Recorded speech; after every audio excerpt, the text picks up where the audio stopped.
নবম অধ্যায় সৃজনী শক্তির জন্য ব্রহ্মার প্রার্থনা। শ্লোক 1।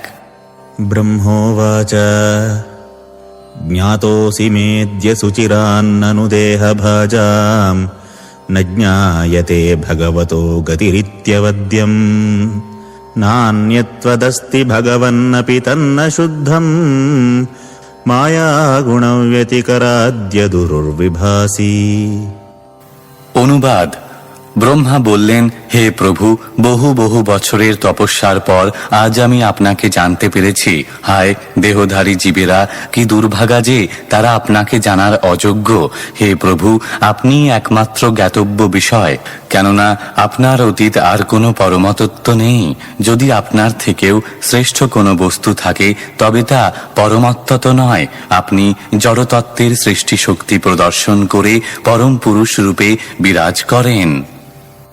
তাৎপর্য: জড় শরীরের বন্ধনে আবদ্ধ জীবেদের অজ্ঞানতার পরাকাষ্ঠা হচ্ছে যে তারা জড়জগতের প্রকটীকরণের পরম কারণ সম্বন্ধে কিছুই জানে না।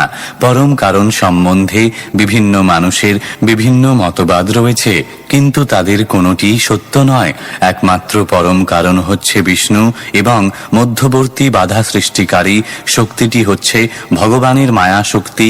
ভগবান জড় জগতে চিত্ত বিক্ষেপকারী বহু আশ্চর্যজনক প্রতিবন্ধক সৃষ্টি করার উদ্দেশ্যে তার অদ্ভুত মায়া শক্তিকে নিযুক্ত করেছেন, এবং বদ্ধজীব সেই মায়ার দ্বারা মোহিত হয়ে পরম কারণকে জানতে পারে না।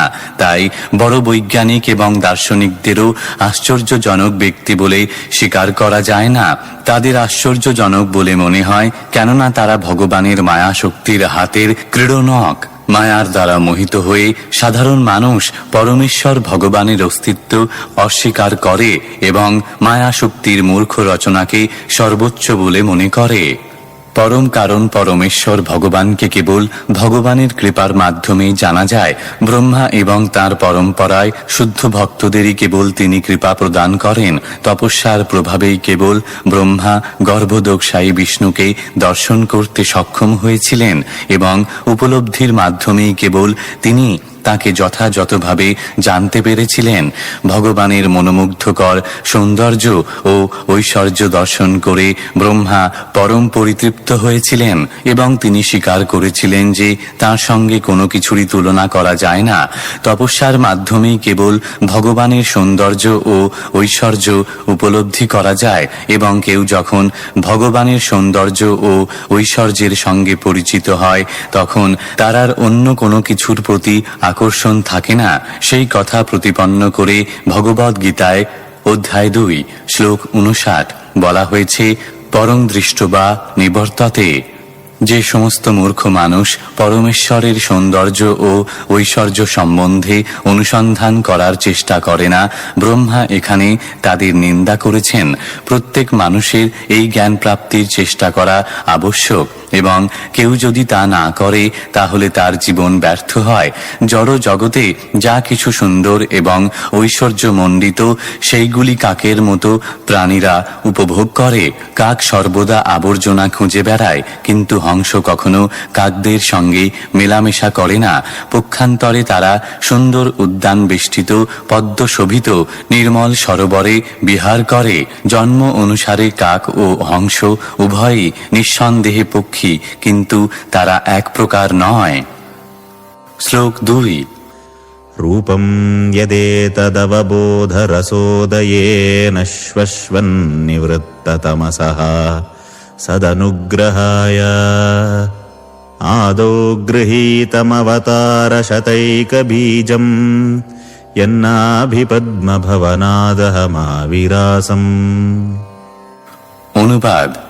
যে রূপ আমি দর্শন করছি তা জড়কলুষ থেকে চিরকাল মুক্ত এবং ভক্তদের কৃপা করার জন্য অন্তরঙ্গা শক্তির প্রকাশ রূপে তা আবির্ভূত হয়েছে। এই অবতার অন্য বহু অবতারদের উৎস, এবং আপনার নাভিদেশ থেকে উদ্ভূত কমলে আমার জন্ম হয়েছে। তাৎপর্য: ব্রহ্মা, বিষ্ণু ও মহেশ্বর হচ্ছেন প্রকৃতির তিনটি গুণের কার্যকরী অধ্যক্ষ এবং তারা সকলে উদ্ভূত হয়েছেন গর্ভদোকসায়ী বিষ্ণু থেকে, যার বর্ণনা এখানে ব্রহ্মা করেছেন। জগতের প্রকট কালে বিভিন্ন যুগে বহু বিষ্ণু অবতার ক্ষীরোদোকসায়ী বিষ্ণু থেকে প্রকাশিত হন। তারা অবতরণ করেন কেবল শুদ্ধ ভক্তদের অপ্রাকৃত আনন্দ প্রদানের জন্য। ভিন্ন ভিন্ন যুগে এবং কালে যে সমস্ত বিষ্ণুর অবতারেরা অবতরণ করেন তাদের কখনো বদ্ধ জীবদের সঙ্গে তুলনা করা উচিত নয়। বিষ্ণু তত্ত্বদের ব্রহ্মা এবং শিবের সঙ্গে তুলনা করা উচিত নয়, এমনকি তাদের সমকক্ষ বলেও মনে করা উচিত নয়।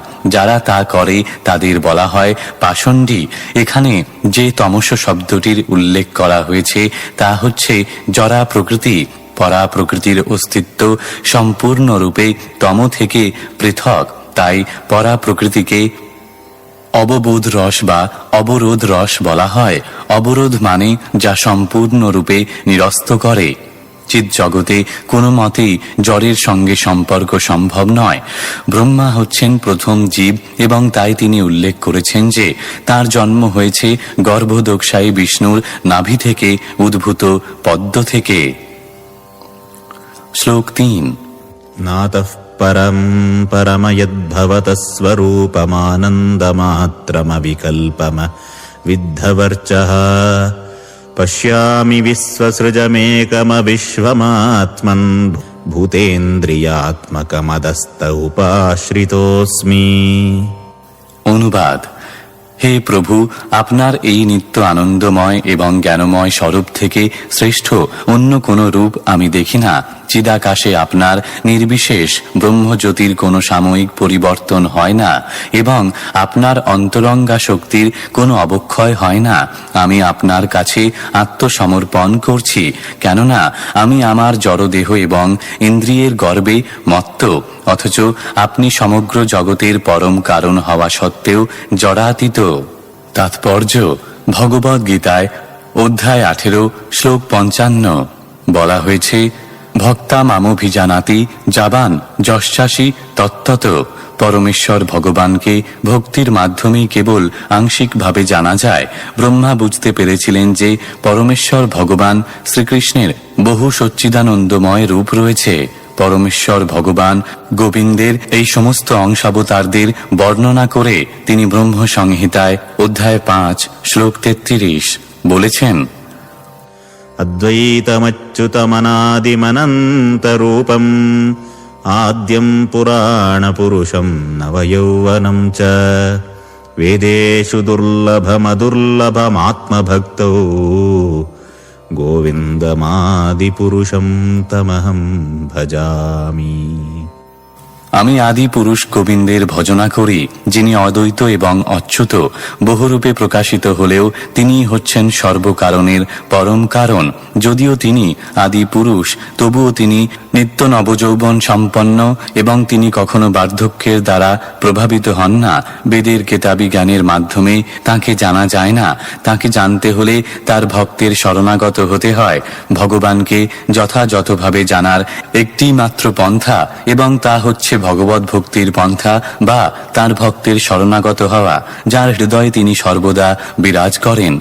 ভগবত ভক্তির পূর্ণতার মাধ্যমে হৃদয়ঙ্গম করা যায় যে নির্বিশেষ ব্রহ্মজ্যোতি পরমেশ্বর ভগবান শ্রীকৃষ্ণের আংশিক প্রকাশ মাত্র এবং জড় সৃষ্টির ব্যাপারে তার যে 3 পুরুষাবতার তারা হচ্ছেন তার আংশিক প্রকাশ। ব্রহ্মজ্যোতিতে উদ্ভাসিত চিদাকাশে বিভিন্ন কল্পের প্রভাবে কোনো রকম পরিবর্তন হয় না এবং বৈকুণ্ঠ লোকে কোনো প্রকার সৃজনাত্মক কার্যকলাপ হয় না। সেখানে কালের কোনো প্রভাব নেই। ভগবানের চিন্ময় বিগ্রহের রশ্মি ছটা অপরিসীম ব্রহ্মজ্যোতি জড়া প্রকৃতির প্রভাব থেকে সম্পূর্ণভাবে মুক্ত। জড়া জগতেও আদি স্রষ্টা হচ্ছেন স্বয়ং ভগবান। তিনি ব্রহ্মাকে সৃষ্টি করেন, যিনি ভগবানের শক্তিতে আবিষ্ট হয়ে পরবর্তী স্রষ্টা হন। শ্লোক 4। तद्वा इदं भुवनमङ्गलमङ्गलाय ध्याने स्मनोदर्शितं त उपासकानां तस्मै नमो भगवते नु विधेम तुभ्यं यो नादृतो नरकभाद्भिरसत्प्रसङ्गैः। অনুবাদ: আপনার এই বর্তমান স্বরূপ অথবা পরমেশ্বর ভগবান শ্রীকৃষ্ণের অন্য যে কোনো রূপ সমগ্র জগতের জন্য সমানভাবে মঙ্গলময়। যেহেতু আপনি আপনার এই নিত্য শাশ্বত রূপ প্রকাশ করেছেন, যে রূপে আপনার ভক্তেরা আপনার ধ্যান করে, আমি তাই আপনাকে আমার সশ্রদ্ধ প্রণতি নিবেদন করি। যারা নরকগামী তারা আপনার সবিশেষ রূপের উপেক্ষা করে, কেননা তারা জড় বিষয়ের চিন্তায় মগ্ন। তাৎপর্য: পরম তত্ত্বের সবিশেষ এবং নির্বিশেষ রূপের মধ্যে তার বিভিন্ন অংশ প্রকাশের দ্বারা তিনি যে সমস্ত সবিশেষ রূপ প্রদর্শন করেছেন, তারা সকলেই সমগ্র জগতের সর্বাঙ্গীন মঙ্গল সাধন করেন। ধ্যানের মাধ্যমে ভগবানের সবিশেষ রূপ পরমাত্মা রূপেও পূজিত হন, কিন্তু নির্বিশেষ ব্রহ্মজ্যোতির কোনো পূজা হয় না। যারা ভগবানের নির্বিশেষ রূপের প্রতি আসক্ত, তারা তার ধ্যানই করুক অথবা অন্য আর যাই কিছুই করুক, তারা সকলেই নরকের পথিক। সেই সম্বন্ধে ভগবদ গীতায় অধ্যায় 12 শ্লোক 5 বলা হয়েছে যে নির্বিশেষবাদীরা কেবল মনোধর্মী জল্পনা কল্পনার মাধ্যমে তাদের সময়েরই অপচয় করে, কেননা তারা বাস্তব বস্তু থেকে কুতর্কেই অধিক আগ্রহী। তাই ব্রহ্মা এখানে নির্বিশেষবাদীদের সঙ্গ প্রত্যাখ্যান করার নির্দেশ দিয়েছেন। পরমেশ্বর ভগবানের সমস্ত অংশ প্রকাশ সমশক্তি সম্পন্ন, সেই সম্বন্ধে ব্রহ্ম সংহিতায় অধ্যায় 5 শ্লোক 46 প্রতিপন্ন হয়েছে। দীপার্চিরেব হি দশান্তরম ভূপেত্য দীপায়তে বিবৃত হেতু সমান ধর্মা যস্তাদৃগের হি চ বিষ্ণুতয়া বিভাতি গোবিন্দমাদি পুরুষং তমহং ভজামি। একটি দ্বীপ থেকে যেমন অন্য দীপশিখা জ্বালানো হয়, তেমনি ভগবান নিজেকে বিস্তার করেন। যদিও আদি দীপশিখা বা শ্রীকৃষ্ণ আদি পুরুষ গোবিন্দ বলে স্বীকৃত হয়েছেন, রাম, নৃসিংহ, বরাহ আদি অন্য সমস্ত প্রকাশও আদি পুরুষ গোবিন্দেরই মতো সমান শক্তিমান। এই সমস্ত অংশ প্রকাশ চিন্ময়। শ্রীমদ্ ভাগবতের শুরুতে স্পষ্টভাবে বর্ণনা করা হয়েছে যে পরম তত্ত্ব চিরকাল জরা প্রকৃতির কলুষিত সংস্পর্শ থেকে মুক্ত। ভগবানের চিন্ময় ধামে অনর্থক বাক্যবিন্যাস ও কার্যকলাপ নেই। ভগবানের সবকটি রূপই চিন্ময় এবং সেই প্রকাশসমূহ অভিন্ন। ভগবৎ ভক্ত জড় বাসনা বজায় রাখলেও ভক্তকে প্রদর্শিত ভগবানের বিশেষ রূপ কখনোই জড় নয়, এমনকি তা জড়া প্রকৃতির প্রভাবেও প্রকাশিত হয় না।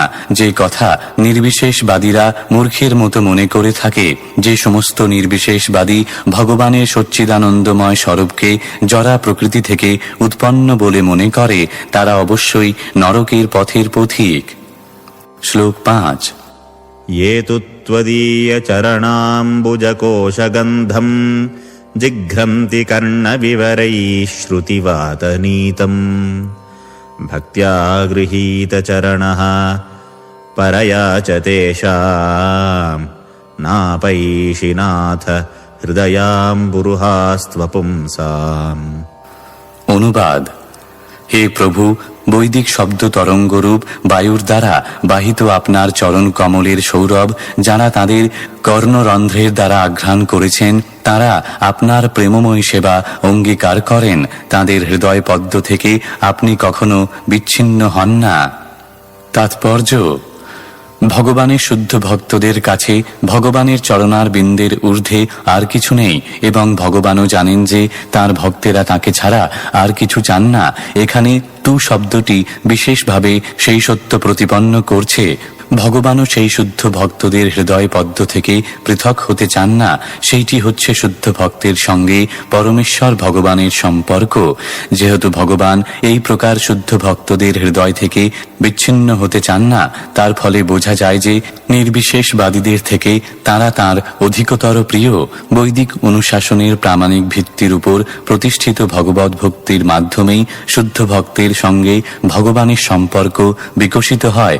এই প্রকার শুদ্ধ ভক্তেরা ভাবুক নন, পক্ষান্তরে তাঁরা যথার্থ বাস্তববাদী, কেননা বৈদিক শাস্ত্রে উল্লিখিত তত্ত্বকথা শ্রবণের মাধ্যমে যথার্থ তত্ত্বজ্ঞান লাভ করেছেন। যে সমস্ত বৈদিক মহাজন, তাদের কার্যকলাপ সেই সব মহাজন কর্তৃক অনুমোদিত। এখানে পরবা শব্দটি অত্যন্ত তাৎপর্যপূর্ণ। পরাভক্তি বা ভগবানের প্রতি স্বতঃস্ফূর্ত প্রেম ভগবানের সঙ্গে ঘনিষ্ঠ সম্পর্কের ভিত্তি। ভগবদ গীতা ও শ্রীমদ্ ভাগবত আদি প্রামাণিক উৎস থেকে ভগবানের শুদ্ধ ভক্ত কর্তৃক গীত, ভগবানের নাম, রূপ, গুণ ইত্যাদি শ্রবণ করার মাধ্যমে কেবল ভগবানের সঙ্গে সম্পর্কের এই সর্বোচ্চ স্তর লাভ করা যায়। শ্লোক 6। तावद्भयं द्रविणदेहसुहृन्निमित्तं शोकस्पृहा परिभवो विपुलश्च लोभः तावन्ममेत्य सदवग्रह आर्तिमूलं यावन्न तेऽङ्घ्रिमभयं प्रवृणीत लोकः। অনুবাদ: হে প্রভু, এই জগতের মানুষেরা সব রকম জাগতিক চিন্তায় হতবুদ্ধিগ্রস্ত হয়ে পড়ে। তারা সর্বদাই ভয়ভীত থাকে। তারা সর্বক্ষণ তাদের ধন, দেহ এবং আত্মীয় স্বজনদের রক্ষা করার চেষ্টা করে। তাই তারা সর্বক্ষণ শোক এবং অবৈধ বাসনায় পূর্ণ থাকে। তারা আমি এবং আমার এই নশ্বর ধারণার ভিত্তিতে লোভের বশবর্তী হয়ে সমস্ত উদ্যোগ করে। যতক্ষণ পর্যন্ত না তারা আপনার নিরাপদ শ্রীপাদপদ্মের আশ্রয় গ্রহণ করে, ততক্ষণ পর্যন্ত তারা এই প্রকার দুশ্চিন্তায় পূর্ণ থাকে। তাৎপর্য: কেউ প্রশ্ন করতে পারে, পারিবারিক বিষয়ের চিন্তায় যারা বিহ্বল, তারা কিভাবে নিরন্তর ভগবানের নাম, যশ, গুণ ইত্যাদির চিন্তা করতে পারে? জড় জগতে সকলেই পরিবারের ভরণ পোষণ, সম্পত্তি সুরক্ষা, আত্মীয় স্বজন এবং বন্ধু বান্ধবদের সঙ্গে শান্তিপূর্ণ সম্পর্ক বজায় রাখা ইত্যাদির চিন্তায় মগ্ন। তাই তারা সর্বক্ষণ ভয় এবং শোকের দ্বারা প্রভাবিত হয়ে তাদের মান মর্যাদা বজায় রাখার চেষ্টা করে। এই প্রশ্নের উত্তরে ব্রহ্মার মুখ নিঃসৃত এই শ্লোকটি অত্যন্ত উপযুক্ত। ভগবানের শুদ্ধ ভক্ত কখনো নিজেকে তার ঘরের মালিক বলে মনে করেন না। পরমেশ্বর ভগবানের চরম নিয়ন্ত্রণের অধীনে তিনি সবকিছু সমর্পণ করেন। তার ফলে তার পরিবারের ভরণ পোষণ এবং আত্মীয় স্বজনদের রক্ষার চিন্তা এবং ভয় থেকে তিনি সম্পূর্ণরূপে মুক্ত হন। তার এই শরণাগতির ফলে তার ধনসম্পদের প্রতি কোনো রকম আকর্ষণ থাকে না। আর ধনসম্পদের প্রতি যদি কোনো রকম আকর্ষণ থেকেও থাকে, তাহলে তা তার নিজের ইন্দ্রিয় সুখভোগের জন্য নয়, পক্ষান্তরে পরমেশ্বর ভগবানের সেবার জন্য।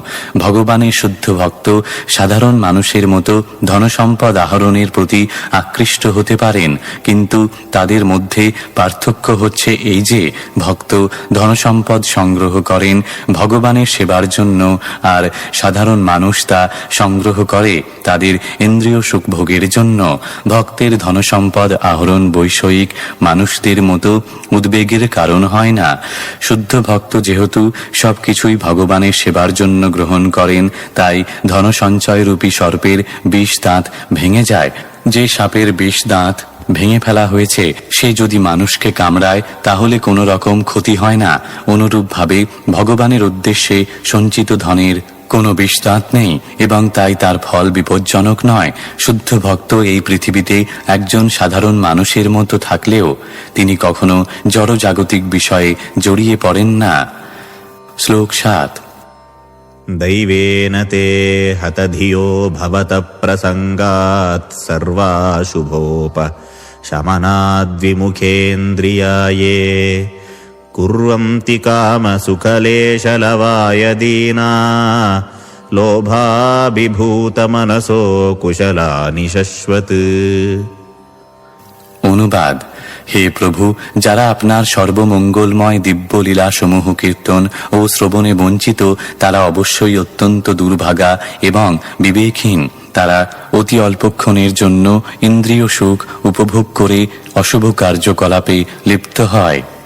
তাৎপর্য: পরবর্তী প্রশ্ন হচ্ছে, মানুষ কেন ভগবানের মহিমা কীর্তন এবং শ্রবণের মতো মঙ্গলজনক কার্যকলাপের প্রতি বিমুখ হয়, যা জড় অস্তিত্বের উৎকণ্ঠা ও দুশ্চিন্তা থেকে সর্বতোভাবে তাদের মুক্ত করতে পারে? এই প্রশ্নের একমাত্র উত্তর হচ্ছে যে তারা দুর্ভাগা, কেননা তারা ইন্দ্রিয় তৃপ্তি সাধনের অপরাধজনক কার্যকলাপে লিপ্ত হওয়ার ফলে আধিদৈবিক নিয়ন্ত্রণের অধীন। কিন্তু ভগবানের শুদ্ধ ভক্তেরা এই প্রকার দুর্ভাগাদের প্রতি দয়া পরবশ হন এবং তাদের ভগবত ভক্তির প্রতি উন্মুখ করার জন্য প্রচার কার্যে ব্রতী হন। ভগবানের শুদ্ধ ভক্তের কৃপার প্রভাবেই কেবল এই প্রকার দুর্ভাগা মানুষেরা ভগবানের অপ্রাকৃত সেবার স্তরে উন্নীত হতে পারে। শ্লোক 8। क्षुत्रिष्ट्रिधातुभिरिमा मुहुरर्द्यमानाः शीतोष्णवातवरशैरितरेतराच्च कामाग्निनाच्युतरुषा च सुदुर्भरेण सम्पश्यतो मन उरुक्रमसीदते मे। অনুবাদ: হে মহান অভিনেতা, হে প্রভু, এই সমস্ত হতভাগ্য জীবেরা নিরন্তর ক্ষুধা, তৃষ্ণা, প্রচণ্ড ঠান্ডা, পিত্ত, কফ উৎপাদক শীত, প্রবল গ্রীষ্ম, বৃষ্টি আদি নানাবিধ উপদ্রবের দ্বারা সর্বদা বিচলিত হয় এবং তীব্র যৌন আবেদন ও অনর্গল ক্রোধের দ্বারা নিরন্তর অভিভূত হয়। আমি তাদের প্রতি করুণা অনুভব করি এবং তাদের এই দুর্দশা দেখে আমি অত্যন্ত দুঃখ অনুভব করি। তাৎপর্য: ত্রিতাপ দুঃখ জর্জরিত এবং নানা প্রকার জড়জাগতিক সুবিধাগ্রস্ত বদ্ধ জীবদের অবস্থা দর্শন করে ব্রহ্মার মতো শুদ্ধ ভক্ত এবং তাঁর শিষ্য পরম্পরায় যারা রয়েছেন তারা সর্বদাই অত্যন্ত ব্যথিত হন। এই প্রকার দুঃখ দুর্দশা থেকে মানুষকে মুক্ত করার উপায় না জেনে যারা নিজেরাই দুঃখ দুর্দশায় জর্জরিত, সেই প্রকার মানুষেরা কখনো কখনো জনসাধারণের নেতা সাজার অভিনয় করে এবং তার ফলে তাদের হতভাগ্য অনুগামীরা আরও অধিক দুঃখ দুর্দশায় জর্জরিত হয়। তাদের অবস্থা অন্ধ কর্তৃক পরিচালিত অন্যান্য অন্ধদের গর্তে পড়ার মতো।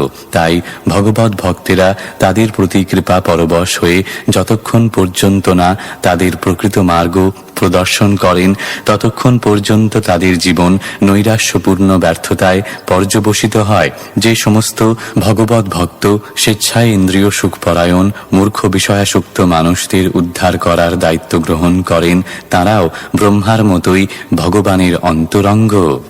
শ্লোক 9। यावत् पृथक्त्वमिदमात्मन इन्द्रियार्थ मायाबलं भगवतो जनैष पश्येत् तावन्न संसृतिरसो प्रतिसंक्रमेत व्यर्थापि दुःखनिवहं वहति क्रियार्था।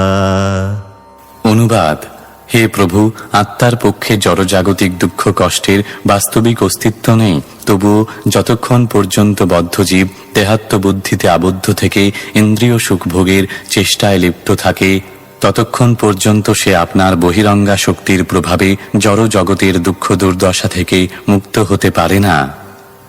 তাৎপর্য: জড় জগতে জীবের সমস্ত ক্লেশের কারণ হচ্ছে যে সে মনে করে সে স্বাধীন। বদ্ধ ও মুক্ত উভয় অবস্থাতেই জীব সর্বদাই পরমেশ্বর ভগবানের নিয়ন্ত্রণাধীন, কিন্তু বহিরঙ্গা প্রকৃতির প্রভাবে বদ্ধ জীব মনে করে যে সে পরমেশ্বর ভগবানের নিয়ন্ত্রণ থেকে মুক্ত।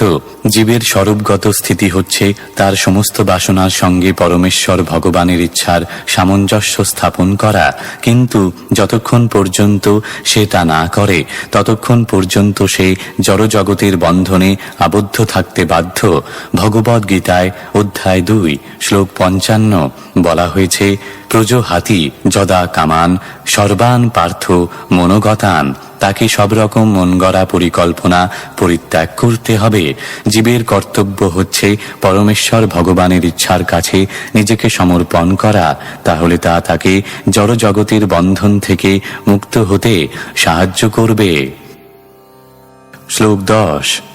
अन्यापृतार्थकरणानिशि निश्चयाना नानामनोरथधिया क्षणभग्ननिद्राः दैवाहतार्थरचना ऋषयोऽपि देव युष्मत्प्रसङ्गविमुखा ইহ সংসরন্তি। অনুবাদ: এই প্রকার অভক্তেরা তাদের ইন্দ্রিয়গুলিকে অত্যন্ত কষ্টদায়ক ও কঠোর পরিশ্রমে নিযুক্ত করে। রাত্রে তারা অনিদ্রা রোগ ভোগ করে, কেননা তাদের বুদ্ধি নিরন্তর নানা প্রকার মনোধর্মপ্রসূত জল্পনা কল্পনা দ্বারা তাদের নিদ্রা ভঙ্গ করতে থাকে। আধিদৈবিক শক্তির দ্বারা তাদের সমস্ত প্রকার পরিকল্পনা ব্যর্থ হয়। এমনকি মহান ঋষিরাও যদি চিন্ময় বিষয়ের প্রতি বিমুখ হয়, তাহলে তারাও এই সংসারে আবর্তিত হতে থাকে। তাৎপর্য: পূর্ববর্তী শ্লোকে বর্ণনা করা হয়েছে যে ভগবত ভক্তির প্রতি যাদের রুচি নেই, তারা জড়জাগতিক কার্যকলাপে মগ্ন থাকে। তারা প্রায় সকলেই দিনের বেলায় কঠোর শারীরিক পরিশ্রমে লিপ্ত থাকে। তাদের ইন্দ্রিয় সমূহ বড় বড় কলকারখানায় অত্যন্ত কষ্টদায়ক ভারী কাজে প্রবৃত্ত থাকে। সেই সমস্ত কলকারখানার মালিকেরা তাদের উৎপাদনজাত দ্রব্য বিক্রির চেষ্টায় সর্বদা ব্যস্ত থাকে, আর শ্রমিকেরা বিশাল যান্ত্রিক আয়োজনের মাধ্যমে ব্যাপক উৎপাদনের কার্যে প্রবৃত্ত থাকে। নরকের অপর নাম কারখানা। রাত্রিবেলায় নারকীয় কার্যকলাপে নিযুক্ত এই সমস্ত মানুষেরা তাদের পরিশ্রান্ত ইন্দ্রিয়গুলিকে তৃপ্তিদান করার জন্য মদ এবং কামিনীর শরণ গ্রহণ করেন, কিন্তু তারা নিশ্চিন্তভাবে ঘুমাতে পর্যন্ত পারে না, কেননা তাদের মনোধর্মপ্রসূত নানা প্রকার পরিকল্পনা নিরন্তর তাদের ঘুম ভেঙে দেয়। অনিদ্রা রোগের ফলে রাত্রে ঘুমাতে না পারার ফলে কখনো কখনো তারা সকালবেলায় একটু তন্দ্রা অনুভব করে মাত্র। আধিদৈবিক শক্তির ব্যবস্থার ফলস্বরূপ এই জগতের বড় বড় বৈজ্ঞানিক এবং চিন্তাশীল ব্যক্তিরাও তাদের সমস্ত পরিকল্পনা ব্যর্থ হওয়ার ফলে জন্ম জন্মান্তরে নিরাশ হয়। অবিলম্বে পৃথিবীর ধ্বংস সাধনের জন্য কোনো বড় বৈজ্ঞানিক আণবিক শক্তি আবিষ্কার করার ফলে পৃথিবীর সর্বোত্তম পুরস্কার প্রাপ্ত হতে পারে, কিন্তু তাকেও জড়া প্রকৃতির দৈব বিধান অনুসারে তার কর্মের ফলস্বরূপ জন্ম মৃত্যুর আবর্তে আবর্তিত হতে হয়। এই সমস্ত মানুষ যারা ভক্তি যোগের বিরোধী, তাদের অবশ্যই এই জড় জগতে আবর্তিত হতে হবে। এই শ্লোকে বিশেষভাবে উল্লেখ করা হয়েছে যে ঋষিরাও যদি ভগবত ভক্তি বিমুখ হন, তাহলে তাদেরও জড় জগতের বন্ধনে আবদ্ধ থাকতে হবে। কেবল এই যুগেই নয়, পূর্বেও ভগবত ভক্তির সঙ্গে সম্পর্কবিহীন বহু মুনি ঋষি তাদের মন গড়া ধর্ম পদ্ধতি আবিষ্কার করার চেষ্টা করেছিলেন, কিন্তু ভগবত ভক্তিবিহীন কোনো ধর্ম কখনো হতে পারে না। পরমেশ্বর ভগবান হচ্ছেন সমস্ত জীবদের নেতা এবং কেউই তার সমকক্ষ বা তার থেকে শ্রেষ্ঠ হতে পারে না। এমনকি ভগবানের নির্বিশেষ রূপ এবং সর্বব্যাপ্ত অন্তর্যামী রূপও ভগবানের সমপর্যায়ভুক্ত হতে পারে না। তাই ভগবত ভক্তির পন্থা ব্যতীত জীবের পারমার্থিক উন্নতি সাধনের কোনো প্রকার ধর্ম অথবা দর্শন হতে পারে না।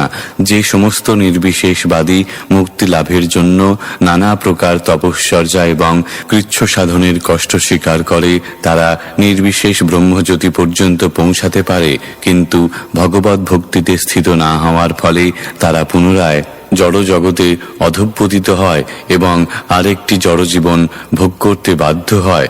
সেই সত্য প্রতিপন্ন হয়েছে নিম্নলিখিত শ্লোকটিতে: येऽन्येरविन्दाक्ष विमुक्तमानिनस्त्वय्यस्तभावादविशुद्धबुद्धयः आरुह्य कृच्छेण परं पदं ततः पतन्त्यधो नाधृतयुष्मदङ्घ्रयः। যারা ভগবত ভক্তি ব্যতীত ভ্রমবশত নিজেদের মুক্ত বলে মনে করে, তারা ব্রহ্মজ্যোতি পর্যন্ত পৌঁছাতে পারে, কিন্তু তাদের চেতনা অশুদ্ধ হওয়ার ফলে তারা বৈকুণ্ঠ লোকে কোনো আশ্রয় পায় না এবং তথাকথিত মুক্ত পুরুষেরা পুনরায় জড় জগতে অধঃপতিত হয়। শ্রীমদ্ ভাগবত কাণ্ড 10 অধ্যায় 2 শ্লোক 32। তাই ভগবত ভক্তির তত্ত্ব ব্যতীত কেউই ধর্মের পন্থা সৃষ্টি করতে পারে না। শ্রীমদ্ ভাগবতের 6ষ্ঠ স্কন্ধে আমরা দেখেছি যে ধর্মের প্রবর্তক হচ্ছেন ভগবান স্বয়ং। ভগবদ গীতাতেও আমরা দেখতে পাই যে ভগবানের কাছে সর্বস্ব সমর্পণ করা ব্যতীত অন্য যে সমস্ত ধর্মের পন্থা রয়েছে, ভগবান সেসবের নিন্দা করেছেন। যে পদ্ধতি ভগবত ভক্তির প্রতি মানুষকে এগিয়ে নিয়ে যায়, তাই প্রকৃত ধর্ম বা দর্শন এছাড়া আর কিছু নয়। শ্রীমদ্ ভাগবতের ষষ্ঠ স্কন্ধে অভক্তদের দণ্ডদাতা যমরাজের এই উক্তিটি আমরা পাই। ধর্মং তু সাক্ষাৎ ভগবৎ প্রণীতং ন বৈ বিদুর্ষয়ো নাপি দেবাঃ ন সিদ্ধমুখ্যা অসুরা মনুষ্যাঃ কুতো नु विद्याधरचारणादयः स्वयंभूर्नारद शम्भुः कुमारः कपिलो मनुः प्रह्लादो जनको भीष्मो बलिर्वैयासकिर्वयम् द्वादशैते विजानीवो धर्मं भागवतं भटाः गुह्यं विशुद्धं दुर्बोधं यं ज्ञात्वा मृतमश्नुते। পরমেশ্বর ভগবানই ধর্মতত্ত্বের প্রণেতা, তিনি ছাড়া আর কেউ নন। এমনকি মুনি, ঋষি এবং দেবতারাও এই তত্ত্ব রচনা করতে পারেন না। যেহেতু মহর্ষি এবং দেবতারাও ধর্মের তত্ত্ব তৈরি করতে পারে না, তাহলে তথাকথিত সিদ্ধ, অসুর, মানুষ, বিদ্যাধর, চারণ আদি নিম্ন স্তরের গ্রহলোকে বসবাসকারী প্রাণীদের আর কি কথা? ধর্মতত্ত্ব সম্বন্ধে উপদেশ দেওয়ার যোগ্য ভগবানের 12 জন প্রতিনিধি রয়েছেন। তারা হচ্ছেন ব্রহ্মা, নারদ, শিব, চতুষ্ষণ, কপিলদেব, মনু, প্রহ্লাদ মহারাজ, জনকরাজ, ভীষ্মবলি মহারাজ, সুখদেব গোস্বামী এবং যমরাজ। শ্রীমদ্ ভাগবত কাণ্ড 6 অধ্যায় 3 শ্লোক 19 থেকে 21। ধর্মের তত্ত্ব কোনো সাধারণ মানুষের বোধগম্য নয়। সাধারণত পৃথিবীতে ধর্ম নামের যে আচরণ হয় তা মানুষকে নৈতিক ভূমিকা পর্যন্ত নিয়ে যায়। অহিংসা ইত্যাদির আচরণ ভ্রান্ত মানুষদের জন্য আবশ্যক, কেননা যতক্ষণ পর্যন্ত না মানুষ নৈতিক ও অহিংসক হয় ততক্ষণ পর্যন্ত তার পক্ষে ধর্মের সিদ্ধান্ত হৃদয়ঙ্গম করা সম্ভব নয়। অহিংসা ও নৈতিকতার স্তরে স্থিত ব্যক্তির পক্ষেও প্রকৃত ধর্ম উপলব্ধি করা কঠিন। ধর্মের সিদ্ধান্ত অত্যন্ত গোপন, কেননা যখনই কোনো ব্যক্তি ধর্মের বাস্তবিক সিদ্ধান্ত সম্বন্ধে অবগত হয় তখন সে মুক্ত হয়ে নিত্য জ্ঞানময় এবং আনন্দময় জীবন লাভ করে। তাই যারা ভগবত ভক্তির স্তরে স্থিত হয় তাদের অজ্ঞ জনসাধারণের ধর্মীয় নেতা সাজার অভিনয় করা উচিত নয়। ঈশ উপনিষদে এই অনাচারকে বিশেষভাবে নিষেধ করা হয়েছে নিম্নলিখিত মন্ত্রে: অন্ধং তম প্রবিশন্তি যেহ সম্ভূতিমু পাশতে তত ভুয়ো ইবতে তম য উ সম্ভূতাং রতা।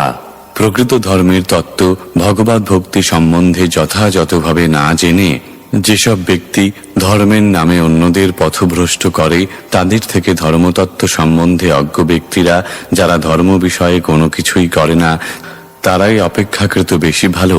এই সমস্ত তথাকথিত ধর্মনেতারা ব্রহ্মা এবং অন্যান্য মহাজনদের দ্বারা অবশ্যই নিন্দিত হয়েছেন। শ্লোক 11। ত্বম ভক্তিযোগ পরিভাবিত হৃৎসরোজ आस्ये श्रुतेक्षितपथो ननु नाथ पुंसाम् यद्यद्धियात उरुगाय विभावयन्ति तत्तद्वपुः प्रणयसे सदनुग्रहाय। অনুবাদ: হে প্রভু, আপনার ভক্তেরা যথাযথভাবে শ্রবণ করার মাধ্যমে আপনাকে দর্শন করতে পারেন এবং তাদের হৃদয় তখন নির্মল হয় এবং সেখানে আপনি আপনার আসন গ্রহণ করেন। আপনার ভক্তদের প্রতি আপনি এতই কৃপাময় যে যেই রূপে তারা নিরন্তর আপনাকে চিন্তা করেন তাদের কাছে আপনি আপনার সেই প্রকার দিব্য এবং শাশ্বত স্বরূপ প্রকাশ করেন। তাৎপর্য: এখানে উল্লেখ করা হয়েছে যে ভক্ত ভগবানের যেই রূপের আরাধনা করেন সেই রূপে ভগবান তার কাছে প্রকাশিত হন। এই উক্তিটি ইঙ্গিত করে যে ভগবান ভক্তের ইচ্ছার এতই অধীন হন যে ভক্ত যেই রূপে তাকে দর্শন করার জন্য দাবি করেন সেই রূপে তিনি নিজেকে প্রকাশিত করেন। ভক্তের এই দাবি ভগবান পূর্ণ করেন, কেননা তিনি ভক্তের প্রেমভক্তির বশীভূত। এই তত্ত্ব ভগবদ গীতায় অধ্যায় 4 শ্লোক 11 প্রতিপন্ন হয়েছে যে যথা মাং প্রপদন্তে তাংস্তথৈব ভজাম্যহম। কিন্তু এখানে আমাদের মনে রাখতে হবে যে ভগবান ভক্তের আজ্ঞাবাহক নন। এই শ্লোকটিতে বিশেষভাবে উল্লেখ করা হয়েছে তং ভক্তিযোগ পরিভাবিত। এর দ্বারা সুপক্ষ ভক্তি বা ভগবত প্রেমের দ্বারা লভ্য দক্ষতা লাভকে সূচিত করছে।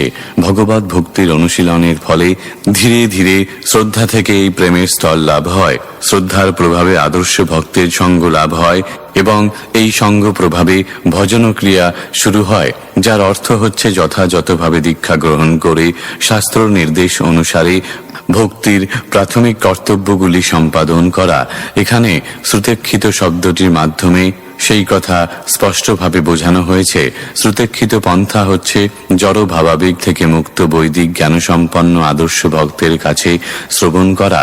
এই শ্রবণের মাধ্যমে নবীন ভক্ত সমস্ত জড় আবর্জনা থেকে মুক্ত হন এবং তার ফলে তিনি বৈদিক শাস্ত্রে বর্ণিত ভগবানের অসংখ্য দিব্য রূপের কোনো একটির প্রতি আসক্ত হন। ভগবানের কোনো এক রূপের প্রতি ভক্তের এই আসক্তি স্বাভাবিকভাবে বিকশিত হয়। প্রতিটি জীবই কোনো একটি বিশেষ অপ্রাকৃত সেবার দ্বারা ভগবানের প্রতি আসক্ত, কেননা প্রতিটি জীবই তার স্বরূপে ভগবানের নিত্যদাস।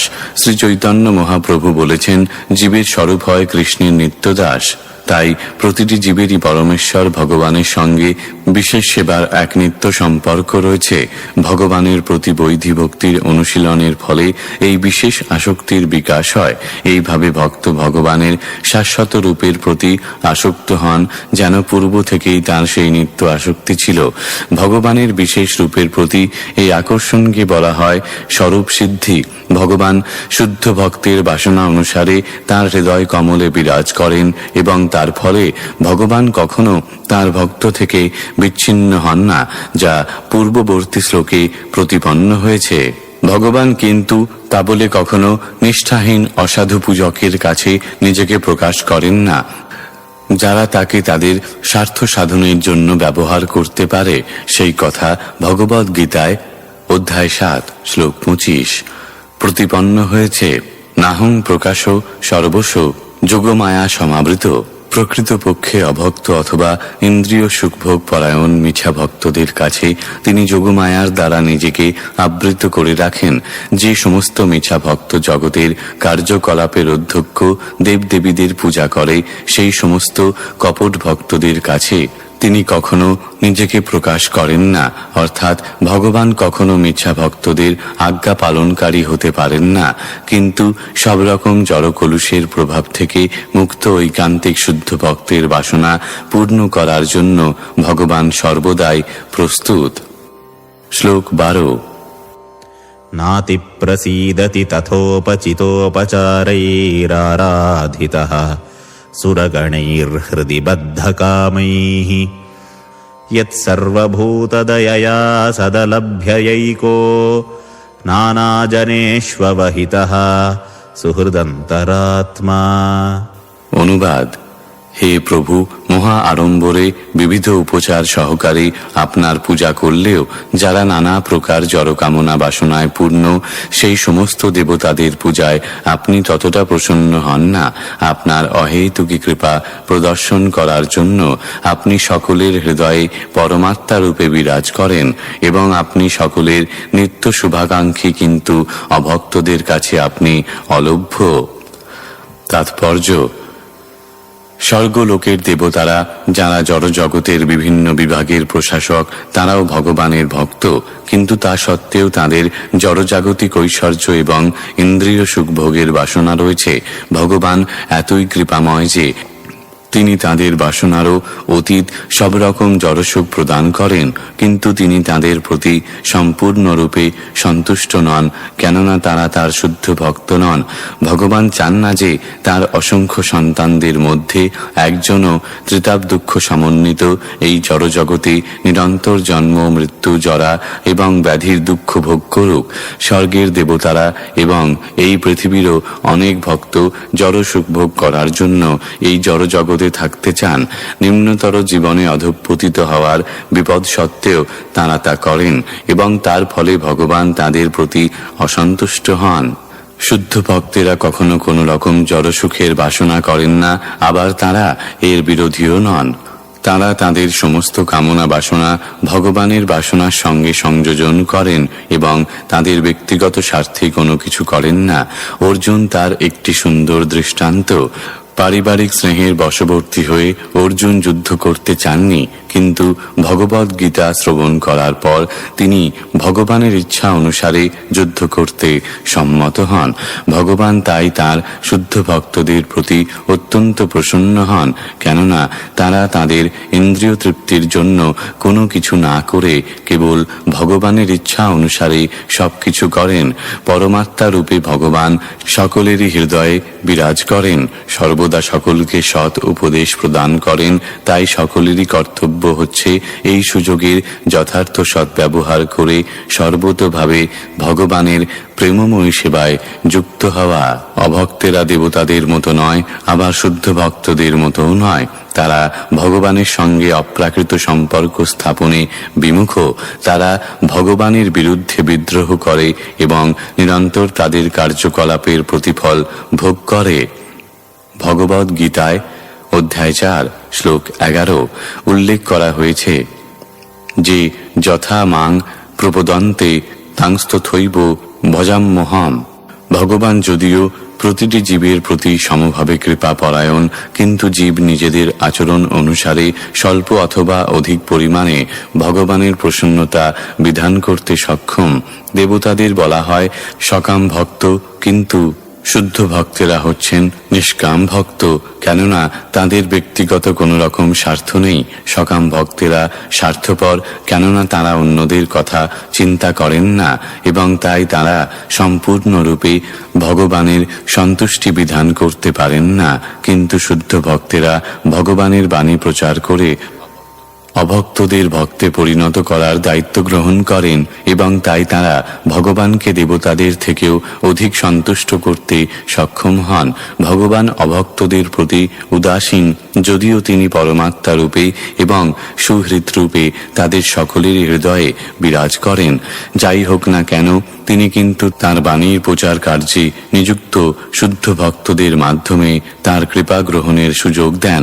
কখনো কখনো ভগবান তাঁর বাণী প্রচারের জন্য স্বয়ং অবতার করেন, যেমন শ্রী চৈতন্য মহাপ্রভু রূপে তিনি করেছিলেন, কিন্তু অধিকাংশ ক্ষেত্রে তিনি তার আদর্শ প্রতিনিধিদের প্রেরণ করেন এবং এইভাবে তিনি অভক্তদের প্রতি তার অহেতুকী কৃপা প্রদর্শন করেন। ভগবান শুদ্ধ ভক্তদের প্রতি এতই সন্তুষ্ট যে তিনি তাদের প্রচার কার্যে সাফল্যমণ্ডিত হওয়ার কৃতিত্ব দান করেন, যদিও তিনি স্বয়ং তা করতে পারতেন। এইটি সকাম ভক্তদের তুলনায় নিষ্কাম ভক্তদের প্রতি তাঁর সন্তুষ্ট হওয়ার লক্ষণ। এই প্রকার চিন্ময় কার্যকলাপের দ্বারা ভগবান যুগপৎ পক্ষপাতিত্বের অভিযোগ থেকে মুক্ত হন এবং তাঁর ভক্তদের প্রতি প্রসন্নতা প্রদর্শন করেন। এখন প্রশ্ন উঠতে পারে, যদি ভগবান ভক্তদের হৃদয়েও বিরাজ করেন, তাহলে কেন তারাও ভক্ত হয় না? তার উত্তরে বলা যায় যে দুরাগ্রহী অভক্তেরা ঊষর ভূমির মতো অথবা ক্ষারযুক্ত ক্ষেত্রের মতো, যেখানে কোনো রকম কৃষিকার্য সফল হয় না। ভগবানের বিভিন্ন অংশরূপে প্রতিটি জীবেরই অনুসদৃশ স্বাতন্ত্র্য রয়েছে এবং সেই স্বাতন্ত্র্যের অসৎ ব্যবহারের ফলে অভক্তেরা ভগবান এবং ভগবানের বাণী প্রচারে লিপ্ত শুদ্ধ ভক্তদের প্রতি একের পর এক অপরাধ করে। তার ফলে তারা ক্ষারযুক্ত জমির মতো ঊষর হয়ে যায়, যেখানে ভগবত ভক্তির বীজ অক্ষরিত হতে পারে না। শ্লোক 13 পুংসামতো বিবিধকর্মভিরধ্বরাধ্যৈর্দানেন চোগ্রতপসা পরিচর্যয়া চ আরাধনম ভগবতস্তব সৎক্রিয়ার্থো ধর্মোপিতঃ কর্হিচিদ ম্রিয়তে ন যত্র। অনুবাদ: বৈদিক বিধির অনুষ্ঠান, দান, তপশ্চর্যা, চিন্ময় পরিচর্যা, ব্রত সহকারে আপনার আরাধনা এবং আপনার সন্তুষ্টি বিধানের জন্য আপনাকে কর্মফল নিবেদন করা ইত্যাদি যে সমস্ত পুণ্য কর্ম, তা সবই মঙ্গলজনক। এই প্রকার ধর্ম অনুষ্ঠান কখনো ব্যর্থ হয় না। তাৎপর্য: পরাভক্তি, যা শ্রবণ, কীর্তন, স্মরণ, অর্চন, বন্দন ইত্যাদি 9টি অঙ্গের মাধ্যমে অনুষ্ঠিত হয়। সবসময় তা গর্বোদ্ধত মানুষদের কাছে রুচিকর বোধ হয় না। তারা লোক দেখানো বৈদিক আচার অনুষ্ঠান এবং অন্যান্য ব্যয়বহুল সামাজিক ধর্মীয় অনুষ্ঠানের প্রতি অধিক আকৃষ্ট, কিন্তু বৈদিক নির্দেশ অনুসারে সমস্ত সকাম কর্মের ফল পরমেশ্বর ভগবানকে নিবেদন করা উচিত। ভগবদ্গীতায় অধ্যায় 9 শ্লোক 27 ভগবান শ্রীকৃষ্ণ দাবি করেছেন যে মানুষ তার দৈনন্দিন জীবনে পূজা, যজ্ঞ, দান আদি যা কিছু করে সেই সব কিছুর ফল যেন তাকেই নিবেদন করা হয়। পুণ্য কর্মের ফল ভগবানকে নিবেদন করা ভগবত ভক্তির লক্ষণ এবং তার মূল্য চিরস্থায়ী, কিন্তু সেই ফল নিজে ভোগ করা অনিত্য। ভগবানের জন্য যা কিছু করা হয় তা আমাদের নিত্য সম্পদ রূপে সঞ্চিত থাকে। সেই সঞ্চিত অজ্ঞাত সুকৃতি আমাদের ধীরে ধীরে অনন্য ভগবত ভক্তির স্তরে উন্নীত করে। এই সমস্ত অজ্ঞাত সুকৃতি একদিন ভগবানের কৃপায় পূর্ণ ভগবত ভক্তিতে পরিণত হবে। তাই যারা শুদ্ধ ভক্ত নয় তাদের এখানে ভগবানের উদ্দেশ্যে যে কোনো পুণ্য কর্ম অনুষ্ঠান করার নির্দেশ দেওয়া হয়েছে। শ্লোক 14 শশ্বৎস্বরূপ महसैव निपीतभेदमोहाय बोधधिषणाय नमः परस्मै विश्वोद्भवस्थितिलयेषु निमित्तलीलारासाय ते नम इदं चक्रमेश्वराय। অনুবাদ: আমি পরম চিন্ময় ভগবানকে আমার প্রণতি নিবেদন করি, যিনি তার অন্তরঙ্গা শক্তির দ্বারা নিত্য বৈশিষ্ট্য মণ্ডিত। তার নির্বিশেষ রূপ আত্ম উপলব্ধির মনীষীর দ্বারা হৃদয়ঙ্গম করা যায়। আমি তাকে আমার প্রণতি নিবেদন করি, যিনি তার লীলার দ্বারা ব্রহ্মাণ্ডের সৃষ্টি, স্থিতি এবং প্রলয়ের মাধ্যমে আনন্দ উপভোগ করেন। তাৎপর্য: পরমেশ্বর ভগবান তার অন্তরঙ্গা শক্তির দ্বারা জীব থেকে নিত্য পৃথক, যদিও আত্মজ্ঞানের বুদ্ধির দ্বারা তার নির্বিশেষ রূপও উপলব্ধি করা যায়। ভগবানের ভক্তরা তাই তার নির্বিশেষ রূপকেও প্রণতি নিবেদন করেন। এখানে রাস শব্দটি অত্যন্ত তাৎপর্যপূর্ণ।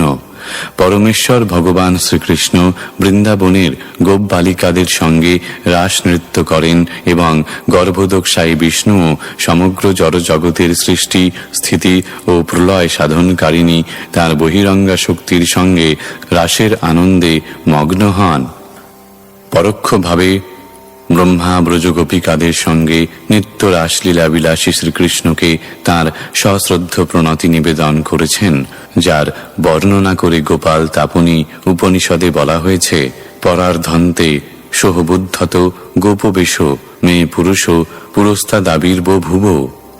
যে বহিরঙ্গা শক্তির দ্বারা ভগবান জড়জগৎ প্রকাশ করেন তার সঙ্গে অন্তরঙ্গা শক্তির পার্থক্য যখন হৃদয়ঙ্গম করা যায়, তখন সেই পর্যাপ্ত বুদ্ধিমত্তার দ্বারা ভগবানের সঙ্গে জীবের পার্থক্য নিশ্চিত রূপে উপলব্ধি করা যায়। শ্লোক 15 परार्धान्ते सोबुध्यत गोपवेशो मे पुरुषः पुरस्तादाविर्बभूव यस्यावतार गुणकर्म विडम्बनानि नामानि येषु विगमे विवशा गृह्णन्ति तेनैकजन्म शमलं सहसैव हित्वा संयात्यपावृतामृतं तमजं प्रपद्ये। অনুবাদ: আমি পরমেশ্বর ভগবানের শরণ গ্রহণ করি, যার অবতার, গুণাবলী এবং কার্যকলাপ লৌকিক ব্যবহারের রহস্যময় অনুকরণ। কেউ যদি দেহ ত্যাগ করার সময় অজ্ঞাত সারেও তাঁর দিব্য নাম উচ্চারণ করেন, তাহলে তিনি অবশ্যই তৎক্ষণাৎ তাঁর জন্ম জন্মান্তরের সমস্ত পাপ থেকে মুক্ত হয়ে তাঁকে লাভ করেন। তাৎপর্য: পরমেশ্বর ভগবানের অবতারদের কার্যকলাপ অনেকটা এই জড়জগতের কার্যকলাপের অনুকরণের মতো। তিনি ঠিক একজন রঙ্গমঞ্চের অভিনেতার মতো। অভিনেতা মঞ্চে রাজার কার্যকলাপের অনুকরণ করে, যদিও প্রকৃতপক্ষে সে রাজা নয়। তেমনি ভগবান যখন অবতরণ করেন তখন তিনি এমন সমস্ত ভূমিকায় অনুকরণ করেন যেগুলির সঙ্গে তার কোনো সম্বন্ধ নেই। ভগবদ গীতায় অধ্যায় 4 শ্লোক 14 বলা হয়েছে যে তিনি যে সমস্ত কার্যকলাপে তথাকথিতভাবে যুক্ত হন, প্রকৃতপক্ষে সেগুলির সঙ্গে তার কোনো রকম সম্পর্ক নেই। ন মাং কর্মাণি লিম্পন্তি ন মে কর্মফলে স্পৃহা। ভগবান সর্বশক্তিমান, কেবলমাত্র তাঁর ইচ্ছার দ্বারা তিনি সবকিছুই করতে পারেন। তিনি যখন শ্রীকৃষ্ণ রূপে আবির্ভূত হয়েছিলেন তখন তিনি নন্দ মহারাজ এবং যশোদা মায়ের পুত্র রূপে লীলা বিলাস করেছিলেন, গিরি গোবর্ধন ধারণ করেছিলেন। যদিও একটি পর্বত উত্তোলনের ব্যাপারে তার মাথা ঘামানোর কোনো কারণ নেই, তিনি তার ইচ্ছার প্রভাবেই কেবল কোটি কোটি গোবর্ধন পর্বত উত্তোলন করতে পারেন। তার হাত দিয়ে তাকে তা করতে হয় না। তিনি এই উত্তোলনের মাধ্যমে সাধারণ জীবের কার্যকলাপের অনুকরণ করেছেন, অথচ সেই সঙ্গে তিনি তার অলৌকিক শক্তি প্রদর্শন করেছেন। তার ফলে তাকে শ্রী গোবর্ধনধারী বলা হয়। অতএব তাঁর অবতারের কার্যকলাপ এবং ভক্তের প্রতি তাঁর পক্ষপাতিত্ব কেবল অনুকরণ মাত্র, ঠিক যেন রঙ্গমঞ্চে একজন সুদক্ষ অভিনেতার মতো। সেই সঙ্গে মনে রাখতে হবে যে তিনি যেভাবেই লীলাবিলাস করুন না কেন, সর্ব অবস্থাতেই তিনি সর্বশক্তিমান এবং তার এই সমস্ত কার্যকলাপের স্মরণও তারই মতো সর্বশক্তিমান। অজামিল তার মৃত্যুর সময় তার পুত্র নারায়ণকে ডাকার ছলে ভগবানের দিব্য নাম স্মরণ করেছিলেন এবং তার ফলে তিনি জীবনের সর্বোচ্চ সিদ্ধি লাভের পূর্ণ সুযোগ লাভ করেছিলেন। শ্লোক 16। यो वा अहं च गिरिशश्च विभुस्वयं च स्थित्युद्भवः प्रलयहेतव आत्ममूलम् भित्त्वा त्रिपाद्ववृथ एक उरुप्ररोहस्तस्मै नमो भगवते भुवनद्रुमाय। অনুবাদ: হে প্রভু, আপনি এই ব্রহ্মাণ্ড রূপে বৃক্ষের আদিমূল। সেই বৃক্ষটি প্রথমে জরা প্রকৃতির তিনটি স্কন্ধ ভেদ করে বর্ধিত হয়েছে। সেই তিনটি স্কন্ধ হচ্ছে সৃষ্টিকর্তা আমি, সংহারকর্তা শিব এবং সর্বশক্তিমান পালনকর্তা আপনি। এবং আমরা তিনজনে বহু শাখায় বর্ধিত হয়েছি। তাই জগৎরূপী বৃক্ষস্বরূপ আপনাকে আমি আমার প্রণতি নিবেদন করি। তাৎপর্য: জড় জগৎ মূলত ঊর্ধ্ব, অধ ও মধ্য এই তিনটি লোকে বিভক্ত হয়েছে এবং তারপর তা চতুর্দশ ভুবনে বিস্তৃত হয়েছে এবং সেই প্রকাশের মূল হচ্ছেন স্বয়ং ভগবান। অপরা প্রকৃতি যাকে জাগতিক প্রকাশের মূল কারণ বলে মনে হয় তা কেবল ভগবানের প্রতিনিধি বা শক্তি। সেই কথা ভগবদ্ গীতায় অধ্যায় 9 শ্লোক 10 প্রতিপন্ন হয়েছে। মায়াধ্যক্ষেন প্রকৃতি সুয়াতে সচরাচরম। ভগবানের অধ্যক্ষতার ফলেই কেবল জরা প্রকৃতিকে সৃষ্টি, স্থিতি এবং প্রলয়ের কারণ বলে মনে হয়। পালন কার্য, সৃষ্টি কার্য এবং সংহার কার্য সম্পাদনের জন্য ভগবান নিজেকে যথাক্রমে বিষ্ণু, ব্রহ্মা এবং শিব রূপে বিস্তার করেন।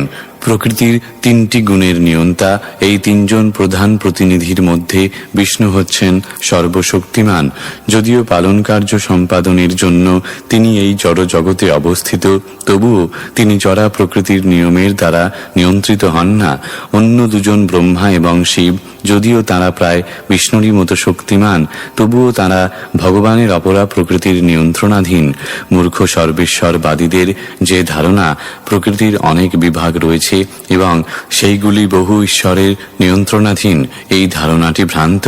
ভগবান এক ও অদ্বিতীয় এবং তিনি হচ্ছেন সর্বকারণের পরম কারণ। রাষ্ট্রে যেমন বহু সরকারি বিভাগ রয়েছে, তেমনি ব্রহ্মাণ্ডের নিয়ন্ত্রণ কার্যে বহু অধ্যক্ষ রয়েছেন। নির্বিশেষবাদীরা প্রকৃত জ্ঞানের অভাবে বিশ্বাস করতে পারে না যে বিশেষ বিশেষ ব্যক্তির দ্বারা এই জগতের বিভিন্ন বিভাগের নিয়ন্ত্রণ হচ্ছে। কিন্তু এই শ্লোকে স্পষ্টভাবে বিশ্লেষণ করা হয়েছে যে সবকিছুই সবিশেষ এবং কোনো কিছুই নির্বিশেষ নয়। শ্রীমদ্ ভাগবতের ভূমিকায় সেই কথা আমরা ইতিপূর্বেই আলোচনা করেছি এবং এই শ্লোকেও তা দৃঢ়তরভাবে প্রতিপন্ন হয়েছে। ভগবদ্ গীতার 15 অধ্যায়ে জগৎরূপী বৃক্ষের বর্ণনা করে বলা হয়েছে যে তা একটি অশ্বত্থ বৃক্ষের মতো, যার মূল রয়েছে উপরের দিকে। জলাশয়ে গাছের প্রতিবিম্ব থেকে আমরা বৃক্ষের এই বর্ণনাটি উপলব্ধি করতে পারি। প্রতিবিম্বকে দেখে মনে হয় যেন গাছটির মূল উপরের দিকে এবং উল্টোভাবে গাছটি ঝুলছে এখানে যে জগৎরূপে বৃক্ষের বর্ণনা করা হয়েছে সেটি কেবল বাস্তব পরম ব্রহ্ম বিষ্ণুর প্রতিবিম্ব, অন্তরঙ্গা শক্তির প্রকাশ। বৈকুণ্ঠ লোকে প্রকৃত বৃক্ষটির অস্তিত্ব রয়েছে এবং জরা প্রকৃতিতে যে বৃক্ষটি প্রতিফলিত হয়েছে তা প্রকৃত বৃক্ষের ছায়ামাত্র। নির্বিশেষবাদীরা মনে করে যে ব্রহ্ম বৈচিত্র্যহীন, সেই ধারণাটি ভ্রান্ত। কেননা ভগবদ্ গীতায় যে বৃক্ষের ছায়ার বর্ণনা করা হয়েছে তা প্রকৃত বৃক্ষের প্রতিফলন ব্যতীত সম্ভব নয়। চিন্ময় প্রকৃতিতে প্রকৃত বৃক্ষটি পূর্ণ চিন্ময় বৈচিত্র্য সহ নিত্য বিরাজমান এবং সেই বৃক্ষটিরও মূল হচ্ছেন ভগবান শ্রীবিষ্ণু। প্রকৃত বৃক্ষ এবং তার মিথ্যা প্রতিবিম্ব, এই দুটি বৃক্ষেরই মূল হচ্ছেন ভগবান শ্রীবিষ্ণু। কিন্তু মিথ্যা বৃক্ষটি কেবল প্রকৃত বৃক্ষটির বিকৃত প্রতিবিম্ব মাত্র। ভগবান যেহেতু হচ্ছেন প্রকৃত বৃক্ষ, তাই ব্রহ্মা নিজের হয়ে এবং শিবের হয়ে ভগবানকে প্রণতি নিবেদন করেছেন। শ্লোক 17। লোকো বিকর্ম নিরতঃ কুশলে প্রমত্তঃ কর্মণ্যয়ম ত্বদুদিতে ভবদর্চনে স্বে यस्तावदस्य बलवानिह जीविताशां सद्यश्चिनत्य निमिषाय नमोऽस्तु तस्मै।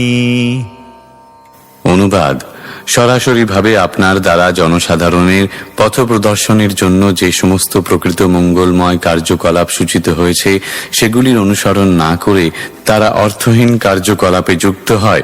যতক্ষণ পর্যন্ত এই সমস্ত মূর্খ কার্যকলাপে যুক্ত হওয়ার প্রবণতা বলবৎ থাকে ততক্ষণ তাদের জীবন সংগ্রামের সমস্ত পরিকল্পনা ছিন্ন ভিন্ন হবে। আমি তাই শাশ্বত কাল রূপে ক্রিয়াশীল আপনাকে আমার প্রণতি নিবেদন করি। তাৎপর্য: সাধারণত জনসাধারণ অর্থহীন কার্যকলাপে লিপ্ত থাকে। তারা এই যথার্থ মঙ্গলজনক কার্য ভগবৎ ভক্তির প্রতি নিয়মিতভাবে উদাসীন। ভগবৎ ভক্তির এই প্রক্রিয়াকে ব্যবহারিকভাবে বলা হয় অর্চনা বিধি। এই অর্চনা বিধি ভগবান স্বয়ং নারদ মুনিকে দান করেছিলেন এবং তা নারদ পঞ্চরাত্রে লিপিবদ্ধ হয়েছে। যে সমস্ত মানুষ ভালোভাবে জানেন যে জীবনের চরম সিদ্ধি লাভ হচ্ছে শ্রীবিষ্ণুকে প্রাপ্ত হওয়া, যিনি হচ্ছেন জগৎরূপী বৃক্ষের মূল, তারা নিষ্ঠা সহকারে এই নারদ পঞ্চরাত্রের বিধি অনুশীলন করেন। শ্রীমদ্ ভাগবত ও ভগবদ্ গীতাতেও স্পষ্টভাবে এই সমস্ত বিধির উল্লেখ করা হয়েছে। মূর্খ মানুষেরা জানে না যে তাদের নিজেদের মঙ্গলের জন্য শ্রীবিষ্ণুকে জানা উচিত। শ্রীমদ্ ভাগবতে কাণ্ড 7 অধ্যায় 5 শ্লোক 30-32 বলা হয়েছে, মতির্ন কৃষ্ণে পরতস্বতো বা মিথোভিপদ্যেত গৃহব্রতানাম अदान्तगोभिर्विशतां तमिस्रं पुनः पुनश्चर्वितचर्वणानां न ते विदुस्वार्थगतिं हि विष्णुं दुराशया ये बहिरर्थमानिनः अन्धा यथान्धैरुपनीयमानाः तेऽपीशतन्त्र्या मरुदां निबद्धाः नैषां मतिस्तावदुरुक्रमाङ्घ्रिं स्पृशत्यनर्थापगवो यदर्थः महीयसां पादरजोऽभिषेकं निष्किञ्चनानां न वृणीत यावत्। যারা ভ্রান্ত জড়সুখে পূর্ণরূপে ক্ষয়প্রাপ্ত হতে কৃত সংকল্প, তারা গুরুদেবের উপদেশ শ্রবণ করার মাধ্যমে, আত্মজ্ঞান লাভের দ্বারা অথবা সংসদীয় আলোচনার মাধ্যমে কৃষ্ণ ভাবনায় ভাবিত হতে পারে না। তারা তাদের অসংযত ইন্দ্রিয়ের দ্বারা অজ্ঞানের গভীরতম অন্ধকারে নিমজ্জিত হয় এবং এইভাবে চর্বিত সুখ দুঃখ বারবার চর্বণ করার ব্যাপারে উন্মত্তের মতো লিপ্ত হয়। তাদের মূর্খতাপূর্ণ কার্যকলাপের ফলে তারা বুঝতে পারে না যে মানব জীবনের চরম লক্ষ্য হচ্ছে সমগ্র জগতের প্রভু শ্রীবিষ্ণুকে প্রাপ্ত হওয়া। তাই তারা বহিরঙ্গা শক্তির দ্বারা প্রভাবিত হয়ে জড় সভ্যতার ভ্রান্ত দিশায় তাদের অস্তিত্বের জন্য সংগ্রাম করে। তারা তাদেরই মতো মূর্খ ব্যক্তিদের দ্বারা পরিচালিত হয়। ঠিক যেমন একজন অন্ধ কর্তৃক আর একজন অন্ধ যদি পরিচালিত হয় তাহলে উভয়ই গর্তে পতিত হয়। এই প্রকার মূর্খ ব্যক্তিরা যতক্ষণ পর্যন্ত না জড় আসক্তি থেকে সম্পূর্ণ মুক্ত মহাত্মাদের দ্বারা পরিচালিত হওয়ার সৎ বুদ্ধি লাভ করে, ততক্ষণ পর্যন্ত তারা তাদের অজ্ঞানাচ্ছন্ন কার্যকলাপ থেকে প্রকৃত রূপে মুক্তি প্রদানকারী পরম শক্তিমান পরমেশ্বর ভগবানের কার্যকলাপের প্রতি আকৃষ্ট হয় না। ভগবদ গীতায় ভগবান সকলকে নির্দেশ দিয়েছেন অন্য সমস্ত ধর্ম পরিত্যাগ করে সম্পূর্ণরূপে অর্চনার কার্যকলাপে বা ভগবানের সন্তুষ্টি বিধানের কার্যকলাপে নিযুক্ত হতে, কিন্তু প্রায় কেউই এই প্রকার অর্চনা কার্যে আকৃষ্ট নয়। প্রত্যেকেই বরং পরমেশ্বর ভগবানের বিরুদ্ধাচরণকারী কার্যকলাপের প্রতি কম বেশি আকৃষ্ট। জ্ঞান এবং যোগের প্রক্রিয়াও পরোক্ষভাবে ভগবানের বিরুদ্ধে বিদ্রোহকারী ক্রিয়া। ভগবানের অর্চনা ব্যতীত আর কোনো মঙ্গলময় কার্যকলাপ নেই। জ্ঞান এবং যোগকে কখনো কখনো অর্চনার অন্তর্ভুক্ত করা হয় যখন তার চরম উদ্দেশ্য হয় শ্রী বিষ্ণু, নতুবা নয়। অতএব সিদ্ধান্ত হচ্ছে এই যে ভগবত ভক্তেরাই মুক্তি লাভের উপযুক্ত মানুষ, অন্য সকলে কেবল অনর্থক বেঁচে থাকার জন্য সংগ্রাম করছে।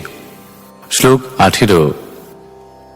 यस्माद् बिभेम्यहमपि द्विपरार्धधिष्ण्य मध्यासितः सकललोकनमस्कृतं यत् तेपे नमो बहुसवो वरुरुत्समानस्तस्मै नमो भगवतेऽधिमखाय तुभ्यम्।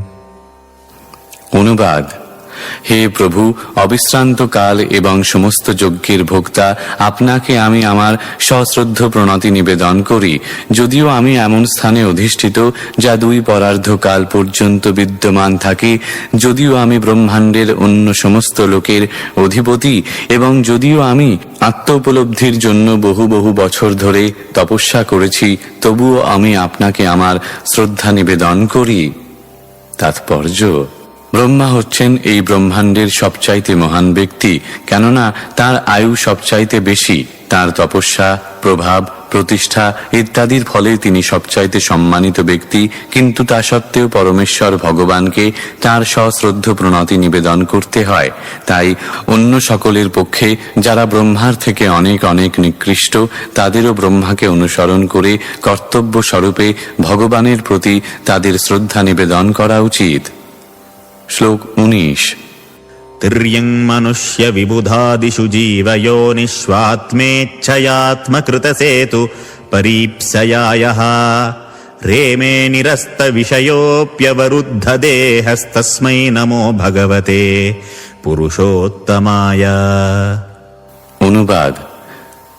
হে প্রভু, আপনার নিজের ইচ্ছায় অপ্রাকৃত লীলাবিলাসের জন্য আপনি তির্যক, মনুষ্য, দেবতা আদি বিভিন্ন জনিতে আবির্ভূত হন। আপনি কখনো জড় কলুষের দ্বারা প্রভাবিত হন না। ধর্ম সংস্থাপনের দায়িত্ব সম্পাদনের জন্যই আপনি আবির্ভূত হন। তাই হে পরমেশ্বর ভগবান, এইভাবে বিভিন্ন রূপে প্রকাশিত হওয়ার জন্য আমি আপনাকে আমার প্রণতি নিবেদন করি। তাৎপর্য: বিভিন্ন জনিতে ভগবানের অবতরণ সর্বতোভাবে চিন্ময়। তিনি কৃষ্ণ, রাম ইত্যাদি রূপে মনুষ্যকুলে অবতরণ করেন, তবুও তিনি মানুষ নন। যারা তাকে একজন সাধারণ মানুষ বলে মনে করে, তারা অবশ্যই খুব একটা বুদ্ধিমান নয়। যে সম্বন্ধে ভগবদ গীতায় অধ্যায় 9 শ্লোক 11 বলা হয়েছে, অবজানন্তি মাং মূঢ়া মানুষিং তনুমাশ্রিতম। বরাহ বা মিলরূপে তার অবতরণেও সেই একই তত্ত্ব প্রযোজ্য। সেইগুলি ভগবানের চিন্ময় বিগ্রহ এবং আনন্দ আস্বাদন ও লীলাবিলাসের জন্য বিশেষ আবশ্যকতা অনুসারে তাদের প্রকাশ হয়। ভগবানের এই সমস্ত চিন্ময় রূপের প্রকাশ প্রধানত তার ভক্তদের অনুপ্রাণিত করার জন্য। যখন তার ভক্তদের উদ্ধার করার এবং তার নিজের সিদ্ধান্তকে সংরক্ষণ করার প্রয়োজন হয়, তখন তার এই সমস্ত অবতারের প্রকাশ হয়। শ্লোক 20। यो विद्ययानुपहतोऽपि दशार्धवृत्त्या निद्रामुवाह जठरीकृतलोकयात्रः अन्तर्जले हि कशिपुस्पर्शानुकूलां भीमोर्मिमालिनि जनस्य सुखं विवृण्वन्। অনুবাদ।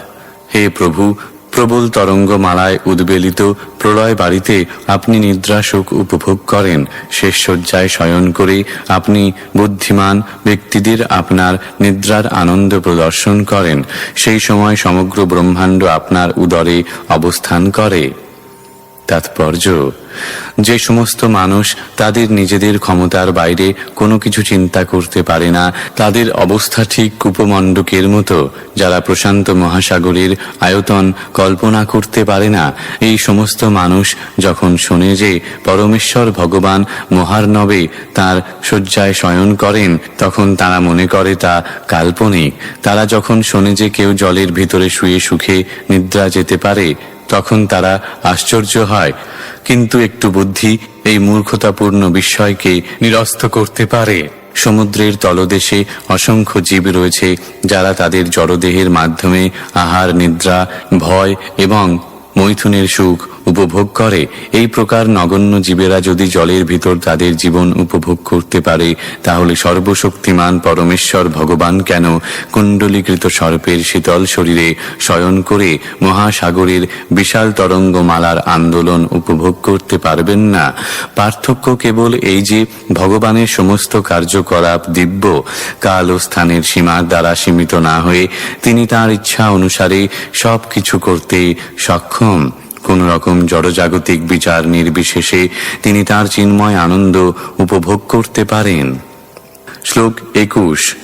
यन्नाभिपद्मभवनादहमासमीड्य लोकत्रयोपकरणो यदनुग्रहेण तस्मै नमस्त उदरस्थ भवाय योग निद्रावसान विकसन्नलिने क्षणाय।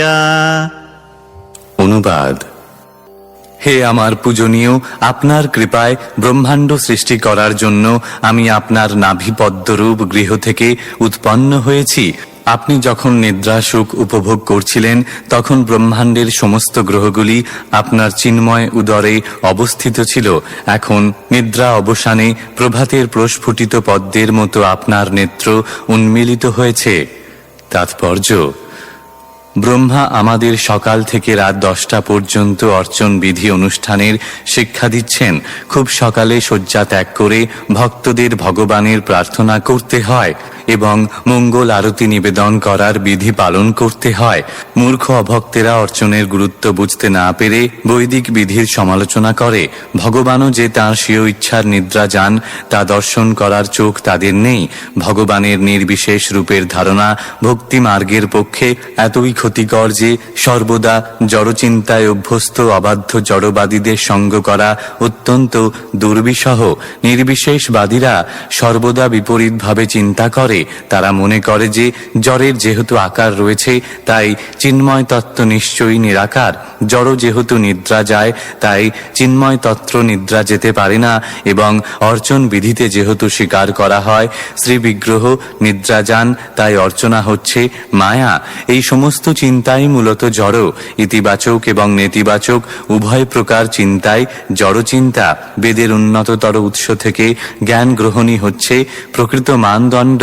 শ্রীমদ্ ভাগবতের এই শ্লোকগুলিতে আমরা দেখতে পাই যে অর্চনা বিধির অনুমোদন করা হয়েছে। সৃষ্টি কার্য শুরু করার পূর্বে ব্রহ্মা দেখেছিলেন যে ভগবান প্রলয় বাড়িতে অনন্ত শয্যায় শয়ন করে আছেন, তাই ভগবানের অন্তরঙ্গা শক্তিতেও নিদ্রা রয়েছে। ব্রহ্মা এবং তার পরম্পরায় শুদ্ধ ভক্তেরা সেই কথা অস্বীকার করে না। এখানে স্পষ্টভাবে বলা হয়েছে যে ভগবান জলের উত্তাল তরঙ্গে সুখে নিদ্রা যাচ্ছিলেন। তার ফলে বোঝা যায় যে যিনি তার অপ্রাকৃত ইচ্ছার প্রভাবে সবকিছু করতে সক্ষম এবং তার ইচ্ছা কোনো অবস্থাতেই প্রতিহত হয় না। মায়াবাদীরা জড় অভিজ্ঞতার অতীত কিছুই চিন্তা করতে পারে না এবং তার ফলে তারা জলে ভগবানের নিদ্রা যাওয়ার ক্ষমতা অস্বীকার করে।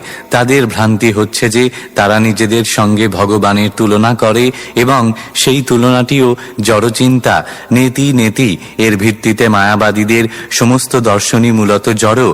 এই প্রকার ধারণা কখনোই মানুষকে যথাযথভাবে পরমেশ্বর ভগবানকে জানার সুযোগ দেয় না। শ্লোক 22। सोऽयं समस्तजगतां सुहृदेक आत्मा सत्त्वेन यन्मृडयते भगवान् भगेन तेनैव मे दृशमनुस्पृशताद्यथाहं स्रक्ष्यामि पूर्ववदितं प्रणतप्रियोऽसौ। অনুবাদ: পরমেশ্বর ভগবান আমার প্রতি প্রসন্ন হন। তিনি এই জগতের সমস্ত জীবের একমাত্র বন্ধু ও পরমাত্মা এবং সকলের চরম সুখের জন্য তাঁর সর ঐশ্বর্যের দ্বারা তিনি সকলকে পালন করেন। তিনি আমাকে কৃপা করুন যাতে আমি পূর্বের মতো সৃষ্টি করার জন্য তাঁর শক্তিতে আবিষ্ট হয়ে অন্তর্দৃষ্টি সম্পন্ন হতে পারি, কেননা আমিও তাঁর প্রিয় শরণাগত আত্মাদের একজন।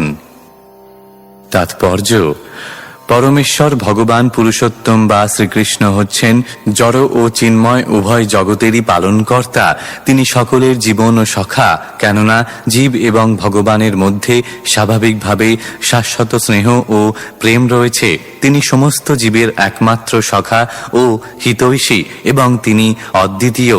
ভগবান তার সর ঐশ্বর্যের দ্বারা সর্বত্র সমস্ত জীবেদের পালন করেন, সেই জন্য তাকে ভগবান বা পরমেশ্বর বলা হয়। ব্রহ্মা তার কৃপা প্রার্থনা করেছেন যাতে তিনি পূর্বের মতো ব্রহ্মাণ্ডের সৃষ্টিকার্য সম্পাদন করতে সক্ষম হন। ভগবানের অহেতুকী কৃপার প্রভাবেই কেবল মরীচি এবং নারদের মতো লৌকিক ও দিব্য উভয় প্রকার ব্যক্তিদেরই তিনি সৃষ্টি করতে সক্ষম হয়েছিলেন। ব্রহ্মাও ভগবানের কাছে প্রার্থনা করেছিলেন, কেননা শরণাগত আত্মাদের কাছে ভগবান অত্যন্ত প্রিয়। শরণাগত আত্মারা ভগবানকে ছাড়া আর কিছুই জানে না এবং তাই ভগবান তাদের প্রতি অত্যন্ত স্নেহপরায়ণ। শ্লোক 23। एष प्रपन्नवरदो रमयात्मशक्त्या यद्यक्तरिष्यति गृहीतगुणावतारः तस्मिन् स्वविक्रममिदं सृजतोऽपि चेतो युञ्जीत कर्मशमलं च यथा विजह्याम्। অনুবাদ: পরমেশ্বর ভগবান সর্বদাই শরণাগত আত্মাদের কল্যাণ সাধন করেন। তার কার্যকলাপ সর্বদাই তার অন্তরঙ্গা শক্তি রমা দেবী বা লক্ষ্মী দেবীর দ্বারা সম্পন্ন হয়। আমি প্রার্থনা করি জড় জগতের সৃষ্টি কার্যের মাধ্যমে আমি যেন কেবল তার সেবায় যুক্ত হতে পারি। আমি প্রার্থনা করি যে আমার এই কার্যকলাপের দ্বারা আমি যেন জড়া প্রকৃতি কর্তৃক প্রভাবিত হয়ে না পড়ি, কেননা তার ফলে নিজেকে স্রষ্টা বলে মনে করার অহংকারকে আমি ত্যাগ করতে সক্ষম হব। তাৎপর্য: জড় জগতের সৃষ্টি, পালন ও সংহার এই তিনটি কার্য সম্পাদনের জন্য তিনজন গুণাবতার রয়েছেন এবং তারা হচ্ছেন ব্রহ্মা, বিষ্ণু ও মহেশ্বর। কিন্তু ভগবানের বিষ্ণু অবতার তার অন্তরঙ্গা শক্তিতে অবস্থিত এবং তিনি সমগ্র ক্রিয়াশীলতার সর্বোচ্চ শক্তি।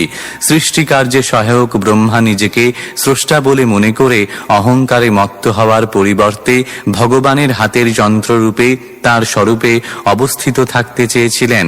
ভগবানের প্রিয় পাত্র হয়ে তার কৃপা লাভ করার এইটি হচ্ছে পন্থা।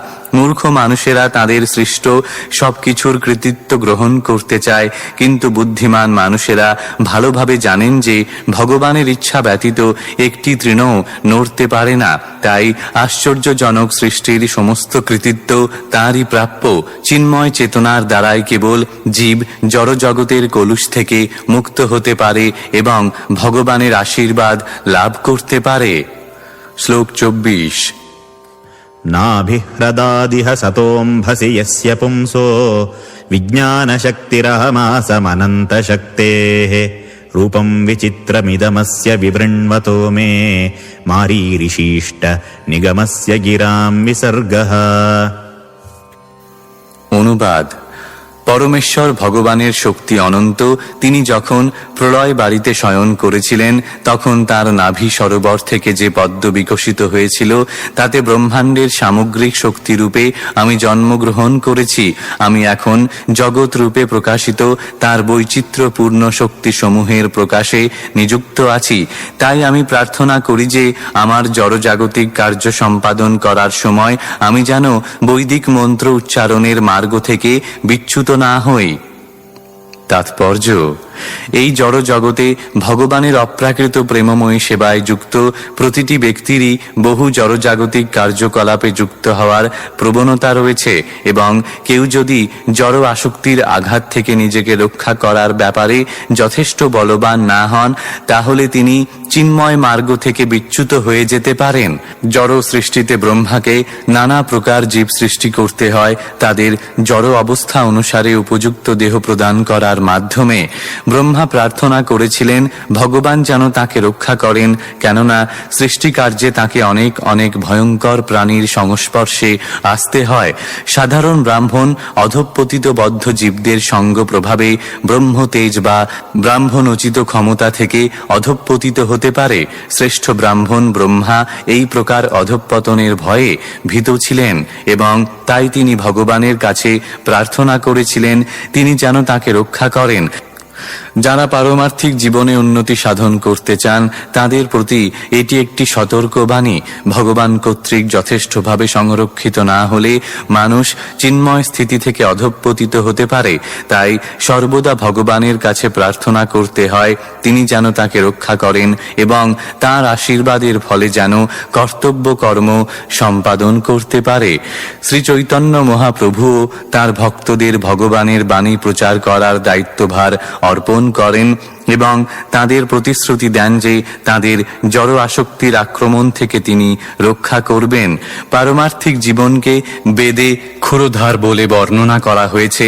একটু অসাবধান হলেই সর্বনাশ এবং রক্তপাত হতে পারে, কিন্তু যিনি সম্পূর্ণরূপে শরণাগত আত্মা, যিনি সর্বদা ভগবানের সংরক্ষণ প্রার্থনা করে তার দায়িত্ব সম্পাদন করেন, তার কলুষিত জড়জগতে অধঃপতিত হওয়ার ভয় থাকে না।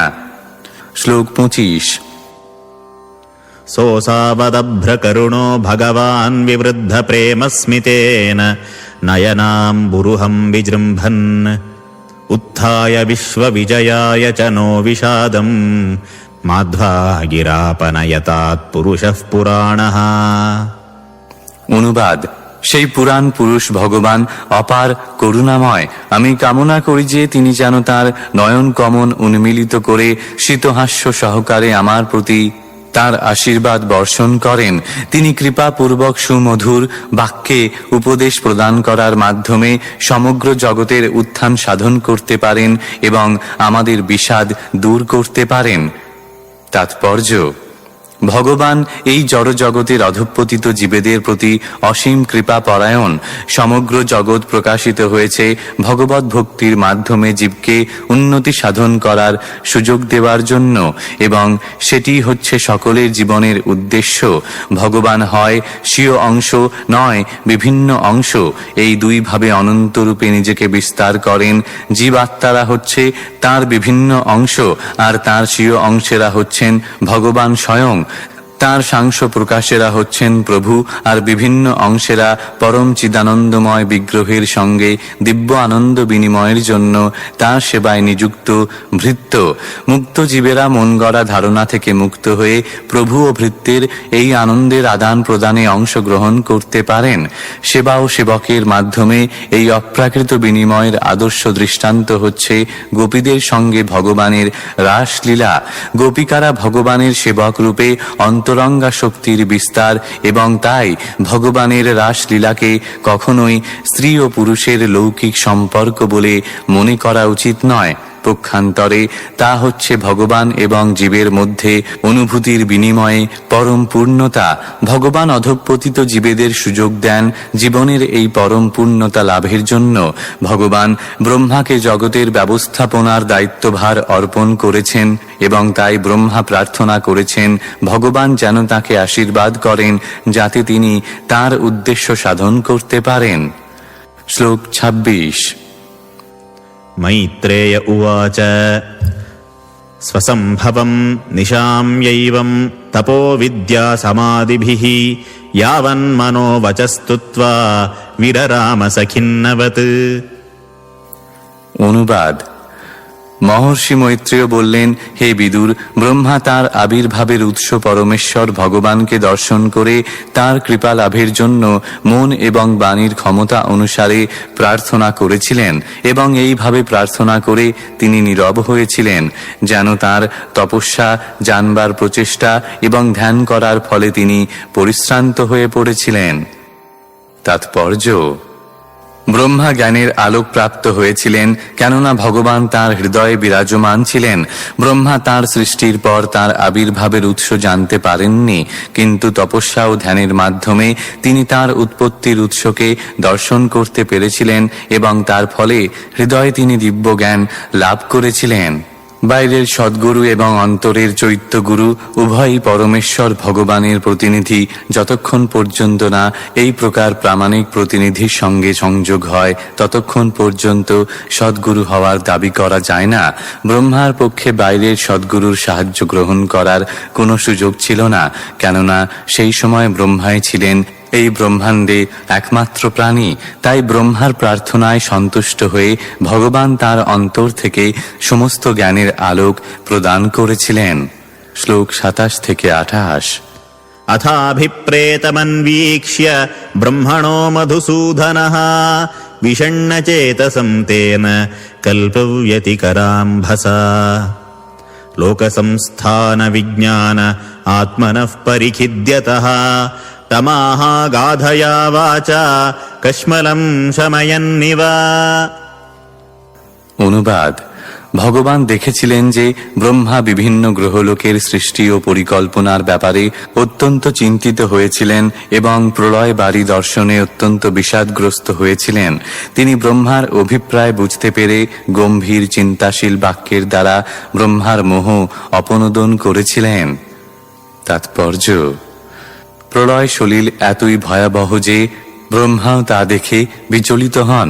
মনুষ্য, তির্যক, দেব আদি বিভিন্ন প্রকার প্রাণীদের বসবাসের জন্য বিভিন্ন লোকসমূহ গগনমণ্ডলে কিভাবে স্থাপন করবেন, সেই কথা ভেবে তিনি অত্যন্ত উদ্বিগ্ন হয়েছিলেন।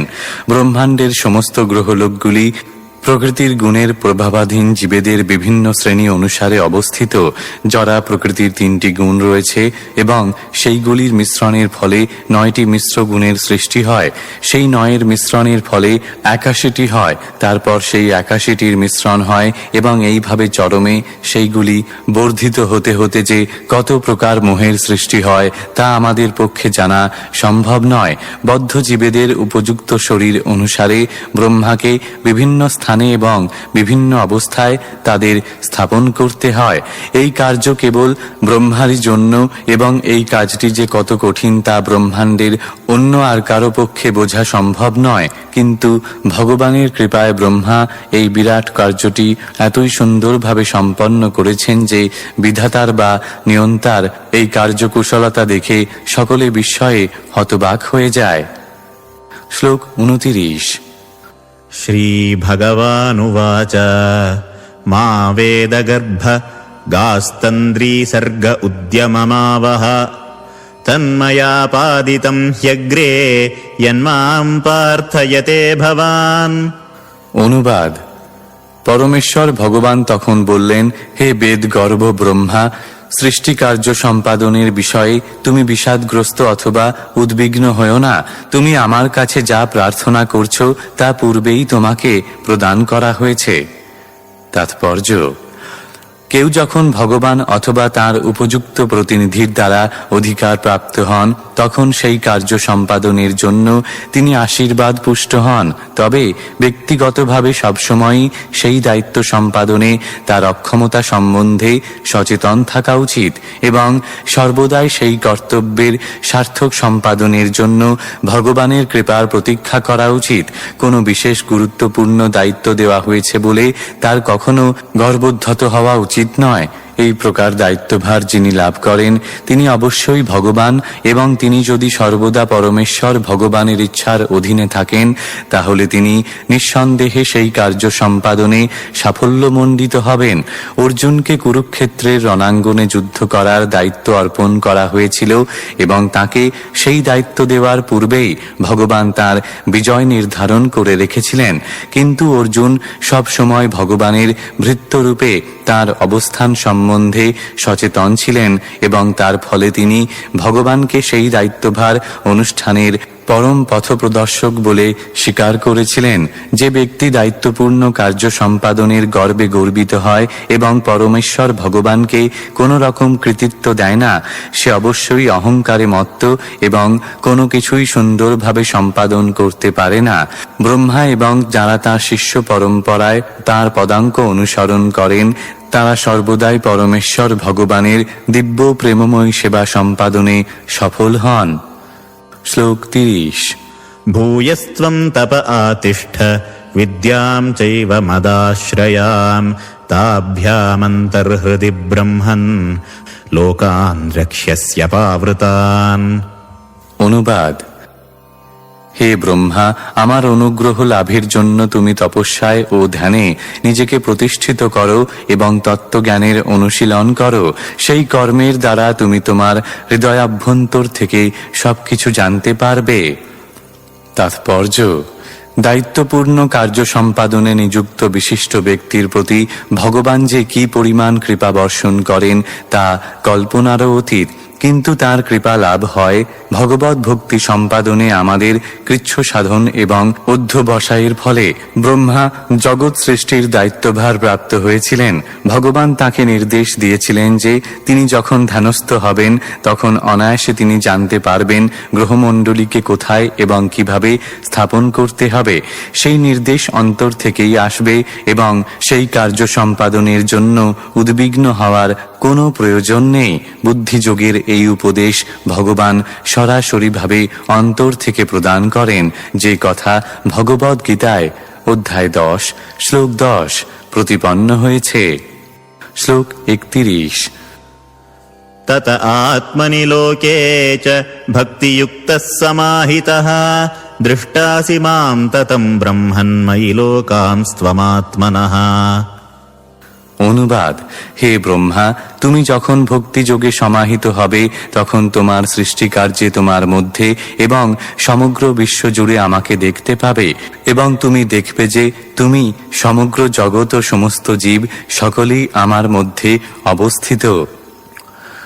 তাৎপর্য: ভগবান এখানে ইঙ্গিত করেছেন যে ব্রহ্মার দিবাভাগে ব্রহ্মা তাকে শ্রীকৃষ্ণ রূপে দর্শন করবেন। তিনি দেখবেন কিভাবে ভগবান বৃন্দাবনে বাল্য লীলা বিলাস করার সময় নিজেকে গোপবালক এবং গোবৎস রূপে বিস্তার করবেন। তিনি জানতে পারবেন কিভাবে মা যশোদা তাঁর বাল্য লীলা বিলাসের সময় তার মুখের মধ্যে সমস্ত ব্রহ্মাণ্ড ও গ্রহ নক্ষত্র দর্শন করবেন, এবং তিনি দেখবেন যে কোটি কোটি ব্রহ্মা রয়েছেন যারা তাঁদের দিবাভাগে শ্রীকৃষ্ণের লীলাবিলাসের সময় তার কাছে আসবেন। কিন্তু ভগবানের এই সমস্ত নিত্য শাশ্বত চিন্ময় রূপ যদিও সর্বত্র প্রকাশিত হয়, তবুও ভক্তিযোগে তাঁর সেবায় সর্বদাই পূর্ণরূপে মগ্ন শুদ্ধ ভক্ত ব্যতীত অন্য কেউ তা বুঝতে পারে না। ব্রহ্মার উৎকৃষ্ট যোগ্যতার ইঙ্গিত এখানে দেওয়া হয়েছে। শ্লোক 32। यथा तु सर्वभूतेषु दारुष्वग्निमिव स्थितं प्रतिचक्षीत मां लोको जह्यात्तर्ह्येव कश्मलम्। অনুবাদ: তুমি সমস্ত জীবাত্মার এবং সমগ্র বিশ্বে আমাকে দর্শন করবে, ঠিক যেমন আগুন কাঠের মধ্যে অবস্থান করে। সেই প্রকার দিব্য দৃষ্টি সম্পন্ন হওয়ার ফলেই কেবল তুমি সর্বপ্রকার মোহ থেকে মুক্ত হতে পারবে। তাৎপর্য: ব্রহ্মা প্রার্থনা করেছিলেন তিনি যেন জড়জাগতিক কার্যকলাপে লিপ্ত হওয়ার সময় ভগবানের সঙ্গে তাঁর নিত্য সম্পর্কের কথা ভুলে না যান। তার সেই প্রার্থনার প্রত্যুত্তরে ভগবান বলছেন যে ভগবানের সর্বশক্তিমত্তার সঙ্গে সম্পর্ক ব্যতীত তার অস্তিত্বের কথা চিন্তা করা উচিত নয়। এখানে কাঠে আগুনের দৃষ্টান্তটি দেওয়া হয়েছে। যদিও কাঠ বিভিন্ন প্রকারের হতে পারে, কিন্তু কাঠে যখন অগ্নি প্রজ্বলিত হয় তখন তা সর্বদাই এক। তেমনি জড় সৃষ্টিতে বিভিন্ন আকৃতির এবং প্রকৃতির শরীর থাকতে পারে, কিন্তু তাদের অভ্যন্তরস্থ আত্মাগুলি অভিন্ন। অগ্নির গুণ তাপ সর্বত্রই এক। তেমনি পরমেশ্বর ভগবানের বিভিন্ন অংশ চিৎস্ফুলিঙ্গ সমস্ত জীবেই এক। এইভাবে ভগবানের শক্তি তার সৃষ্টির সর্বত্র ব্যাপ্ত হয়ে রয়েছে এবং দিব্য জ্ঞানী কেবল মায়ার কলুষ থেকে জীবকে রক্ষা করতে পারে। যেহেতু ভগবানের শক্তি সর্বত্রই ব্যাপ্ত, তাই শুদ্ধ আত্মা বা ভগবত ভক্ত সবকিছুই ভগবানের সম্পর্কে দর্শন করতে পারেন এবং তাই বাহ্যিক আবরণের প্রতি তার কোনো অনুরাগ নেই। সেই শুদ্ধ চিন্ময় ভাবনা তাকে সব রকম জড় সংসর্গের দূষিত প্রভাব থেকে মুক্ত করে। শুদ্ধ ভক্ত কোনো অবস্থাতেই ভগবানের সংস্পর্শের কথা বিস্তৃত হন না। শ্লোক 33। यदा रहितमात्मानं भूतेन्द्रियगुणाशयैः स्वरूपेण मयोपेतं पश्यन् स्वाराज्यमृच्छति। অনুবাদ: তুমি যখন স্থূল এবং সূক্ষ্ম দেহের ধারণা থেকে মুক্ত হবে এবং তোমার ইন্দ্রিয়গুলি জড়া প্রকৃতির সমস্ত প্রভাব থেকে মুক্ত হবে, তখন তুমি আমার সাহচর্যে তোমার শুদ্ধ স্বরূপ উপলব্ধি করতে পারবে। তখন তুমি শুদ্ধ চেতনায় অবস্থিত হবে। তাৎপর্য: ভক্তির রসামৃত সিন্ধুতে বলা হয়েছে, যে ব্যক্তি কেবল ভগবানের প্রতি তার অপ্রাকৃত প্রেমময় সেবা অর্পণ করতে চান, তিনি জড় জগতের যে কোনো অবস্থাতেই মুক্ত থাকেন। সেই সেবাবৃত্তি জীবের স্বরূপ। শ্রী চৈতন্য চরিতামৃত গ্রন্থে শ্রী চৈতন্য মহাপ্রভুও ঘোষণা করেছেন যে জীবের স্বরূপ হয় কৃষ্ণের নিত্যদাস। মায়াবাদী সম্প্রদায় জীবের সেবাবৃত্তির কথা শুনে ভয়ে আঁতকে ওঠে, কেননা তারা জানে না যে চিৎ জগতের ভগবানের প্রতি এই সেবার ভিত্তি হচ্ছে চিন্ময় প্রেম। জড় জগতে জোর করে কাজ করানোর সঙ্গে দিব্য প্রেমময়ী সেবার তুলনা করা যায় না। জড় জগতে যদিও সকলে মনে করে যে তারা কারোরই দাস নয়, তবুও জড়া প্রকৃতির গুণের প্রভাবে তারা তাদের ইন্দ্রিয়ের দাসত্ব করে। প্রকৃতপক্ষে জড় জগতে কেউই প্রভু নয় এবং তাই দাসদের দাসত্বের অভিজ্ঞতা অত্যন্ত খারাপ। দাসত্বের কথা শুনলে তারা ভয়ে আঁতকে ওঠে, কেননা তাদের দিব্য অবস্থিতি সম্বন্ধে কোনো জ্ঞান নেই। চিন্ময় প্রেমময়ী সেবার ক্ষেত্রে সেবকও ভগবানেরই মতো স্বাধীন। ভগবান সরাট বা সম্পূর্ণরূপে স্বাধীন এবং চিন্ময় পরিবেশে ভগবানের সেবকরাও সরাট, কেননা সেখানে জোর করে কোনো কিছু করানো হয় না। সেখানে চিন্ময় প্রেমময়ী সেবা সম্পাদিত হয় স্বতঃস্ফূর্ত প্রেমের ফলে। এই প্রকার সেবার এক ঝলক প্রতিবিম্ব দেখা যায় সন্তানের প্রতি মায়ের সেবায়, বন্ধুর প্রতি বন্ধুর সেবায় অথবা পতির প্রতি পত্নীর সেবায়। বন্ধু, পিতা, মাতা অথবা পত্নীর যে সেবার এই প্রতিফলন, তা জোর করে করানো হয় না। পক্ষান্তরে প্রেমের বশে তা স্বতঃস্ফূর্তভাবে সম্পাদিত হয়। তবে এই জড় জগতে এই প্রেমময়ী সেবা কেবল বিকৃত প্রতিফলন মাত্র। প্রকৃত সেবা কিংবা স্বরূপের সেবা ভগবানের সান্নিধ্যে চিৎ জগতেই কেবল দেখা যায়। এই দিব্য প্রেমময়ী সেবার অভ্যাস এখানে ভক্তির মাধ্যমে করা যায়। এই শ্লোকটি জ্ঞানী সম্প্রদায়ের ক্ষেত্রেও প্রযোজ্য। তত্ত্বজ্ঞানী যখন সমস্ত জড়কলুষ থেকে মুক্ত হন, অর্থাৎ জড়া প্রকৃতির গুণের প্রভাব সমন্বিত ইন্দ্রিয় সমূহ সহ স্থূল এবং সূক্ষ্ম দেহের বন্ধন থেকে মুক্ত হন, তখন তিনি পরম স্তরে অধিষ্ঠিত হন এবং জড় জগতের বন্ধন থেকে মুক্ত হন। জ্ঞানী এবং ভক্ত জড় জগতের কলুষ থেকে মুক্ত হওয়ার স্তর পর্যন্ত একমত। তবে জ্ঞানীরা মুক্ত হয়েই তৃপ্ত হয়, কিন্তু ভক্তেরা মুক্তির পরেও ভগবানের প্রেমময়ী সেবায় যুক্ত হন। ভক্তেরা তাদের স্বতঃস্ফূর্ত সেবাভাবের মাধ্যমে তাদের চিন্ময় স্বাতন্ত্র্য বিকশিত করেন, যা মাধুর্য রস বা প্রেমিক ও প্রেমিকার মধ্যে প্রেমের বিনিময়ের স্তর পর্যন্ত উত্তরোত্তর বর্ধিত হতে থাকে। শ্লোক 34। नानाकर्मवितानेन प्रजा बह्वी सिसृक्षतः नात्म्यावसीत तस्मिन् ते वर्षीयान्मदनुग्रहः।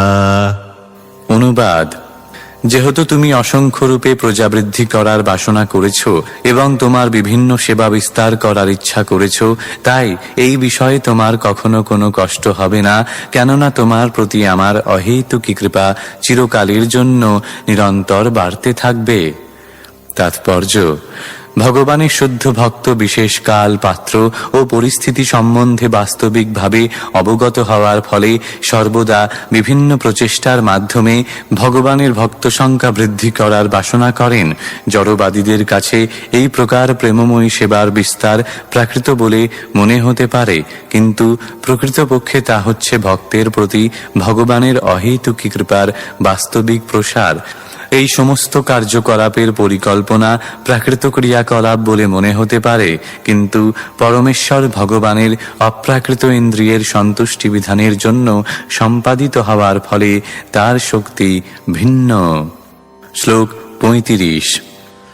ऋषिमाद्यं न बध्नाति पापीयां स्वां रजो गुणः यन्मनोमयि निर्बद्धं प्रजाः संसृजतोऽपि ते। অনুবাদ: তুমি আদি ঋষি এবং যেহেতু প্রজা সৃষ্টির কাজে নিযুক্ত হওয়া সত্ত্বেও তোমার মন সর্বদাই আমাতে নিবিষ্ট, তাই পাপ প্রসবকারী রজগুণ কখনোই তোমাকে স্পর্শ করতে পারবে না। তাৎপর্য: দ্বিতীয় স্কন্ধের 9ম অধ্যায়ের 133 শ্লোকে ব্রহ্মাকে একই প্রতিশ্রুতি দেওয়া হয়েছে। ভগবান কর্তৃক এইভাবে অনুগৃহীত হওয়ার ফলে ব্রহ্মার সমস্ত পরিকল্পনা ছিল অব্যর্থ। যদিও কখনো কখনো দেখা যায় যে ব্রহ্মা মোহাচ্ছন্ন হয়েছেন, যেমন শ্রীমদ্ ভাগবতে 10ম স্কন্ধে, তখন বুঝতে হবে তিনি ভগবানের অন্তরঙ্গা শক্তি দর্শন করে মোহিত হয়েছেন। তার উদ্দেশ্য চিন্ময় সেবার ক্ষেত্রে তার অগ্রগতি অর্জুনকেও আমরা এইভাবে মোহাচ্ছন্ন হতে দেখতে পাই। শুদ্ধ ভক্তদের এইভাবে মোহগ্রস্ত হওয়ার কারণ হচ্ছে ভগবত তত্ত্বজ্ঞানের ক্ষেত্রে অধিকতর উন্নতি লাভ। শ্লোক 36। ज्ञातोऽहं भवता त्वद्य दुर्विज्ञेयोऽपि देहिनां यन्मां त्वं मन्यसे युक्तं भूतेन्द्रियगुणात्मभिः। অনুবাদ: যদিও বদ্ধ জীবদের পক্ষে আমাকে জানা দুষ্কর, আজ তুমি আমাকে জানতে পেরেছ, কেননা তুমি জানো যে আমার রূপ কোনো জড় পদার্থ, বিশেষ করে 5টি স্থল এবং 3টি সূক্ষ্ম তত্ত্ব থেকে নির্মিত হয়নি। তাৎপর্য: পরম তত্ত্বকে জানতে হলে জড় সৃষ্টিকে অস্বীকার করার আবশ্যকতা হয় না। পক্ষান্তরে চিন্ময় তত্ত্বকে যথাযথভাবে জানতে হয়। যেহেতু জড় অস্তিত্বের উপলব্ধি হয় আকারের মাধ্যমে, তাই চিন্ময় অস্তিত্ব অবশ্যই নিরাকার হবে। এই যে ধারণা, তা চিন্ময় তত্ত্বের নিষেধাত্মক প্রাকৃত ধারণা মাত্র। চিন্ময় তত্ত্ব সম্বন্ধে বাস্তবিক ধারণা হচ্ছে এই যে চিন্ময় রূপ প্রাকৃত রূপ নয়। ব্রহ্মা এইভাবে ভগবানের শাশ্বত রূপ উপলব্ধি করেছিলেন এবং ভগবান তার এই চিন্ময় ধারণা অনুমোদন করেছিলেন। ভগবদ গীতায় শ্রীকৃষ্ণের রূপকে প্রাকৃত বলে মনে করাকে নিন্দা করা হয়েছে, কেননা আপাত দৃষ্টিতে ভগবানকে নররূপে বিদ্যমান হতে দেখে এই ধারণার উৎপত্তি হয়। পরমেশ্বর ভগবান শ্রীকৃষ্ণ তার বহু চিন্ময় রূপের মধ্যে যে কোনো একটি রূপে আবির্ভূত হতে পারেন, কিন্তু তার কোনো রূপই জড় উপাদানের দ্বারা রচিত নয় এবং তার দেহ ও আত্মায় কোনো পার্থক্য নেই। ভগবানের চিন্ময় রূপকে জানার এইটিই হচ্ছে পন্থা। শ্লোক 37। तुभ्यं मद्विचिकित्सायामात्मा मे दर्शितो बहिः नालेन सलिले मूलं पुष्करस्य विचिन्वतः। অনুবাদ: তুমি যখন বিচার করছিলে যে কমলটি থেকে তোমার জন্ম হয়েছে তার নালটির কোনো উৎস আছে কিনা, তখন তুমি সেই পদ্ম নালেও প্রবেশ করেছিলে, তবে তুমি কিছুই খুঁজে পাওনি। কিন্তু সেই সময়ে আমি তোমার অন্তরে আমার স্বরূপ প্রকাশ করেছিলাম। তাৎপর্য: ভগবানের অহেতুকী কৃপার প্রভাবে কেবল তাকে জানা যায়। মনোধর্মী জল্পনা কল্পনা অথবা জড় ইন্দ্রিয়ের সাহায্যে কখনো তাকে জানা যায় না। জড় ইন্দ্রিয়গুলির ভগবানের দিব্য জ্ঞান পর্যন্ত পৌঁছাবার ক্ষমতা নেই, বিনম্র ভগবত ভক্তির প্রভাবে তিনি যখন তার ভক্তের কাছে নিজেকে প্রকাশ করেন তখনই কেবল তাকে অনুভব করা যায়। ভগবত প্রেমের দ্বারাই কেবল ভগবানকে জানা যায়, অন্য কোনো উপায় নয়। জড়চক্ষুর দ্বারা পরমেশ্বর ভগবানকে দর্শন করা যায় না, কিন্তু ভগবত প্রেমরূপ অঞ্জনের দ্বারা রঞ্জিত হওয়ার ফলে যখন চিন্ময় চক্ষু উন্মিলিত হয় তখন অন্তরে তাকে দর্শন করা যায়।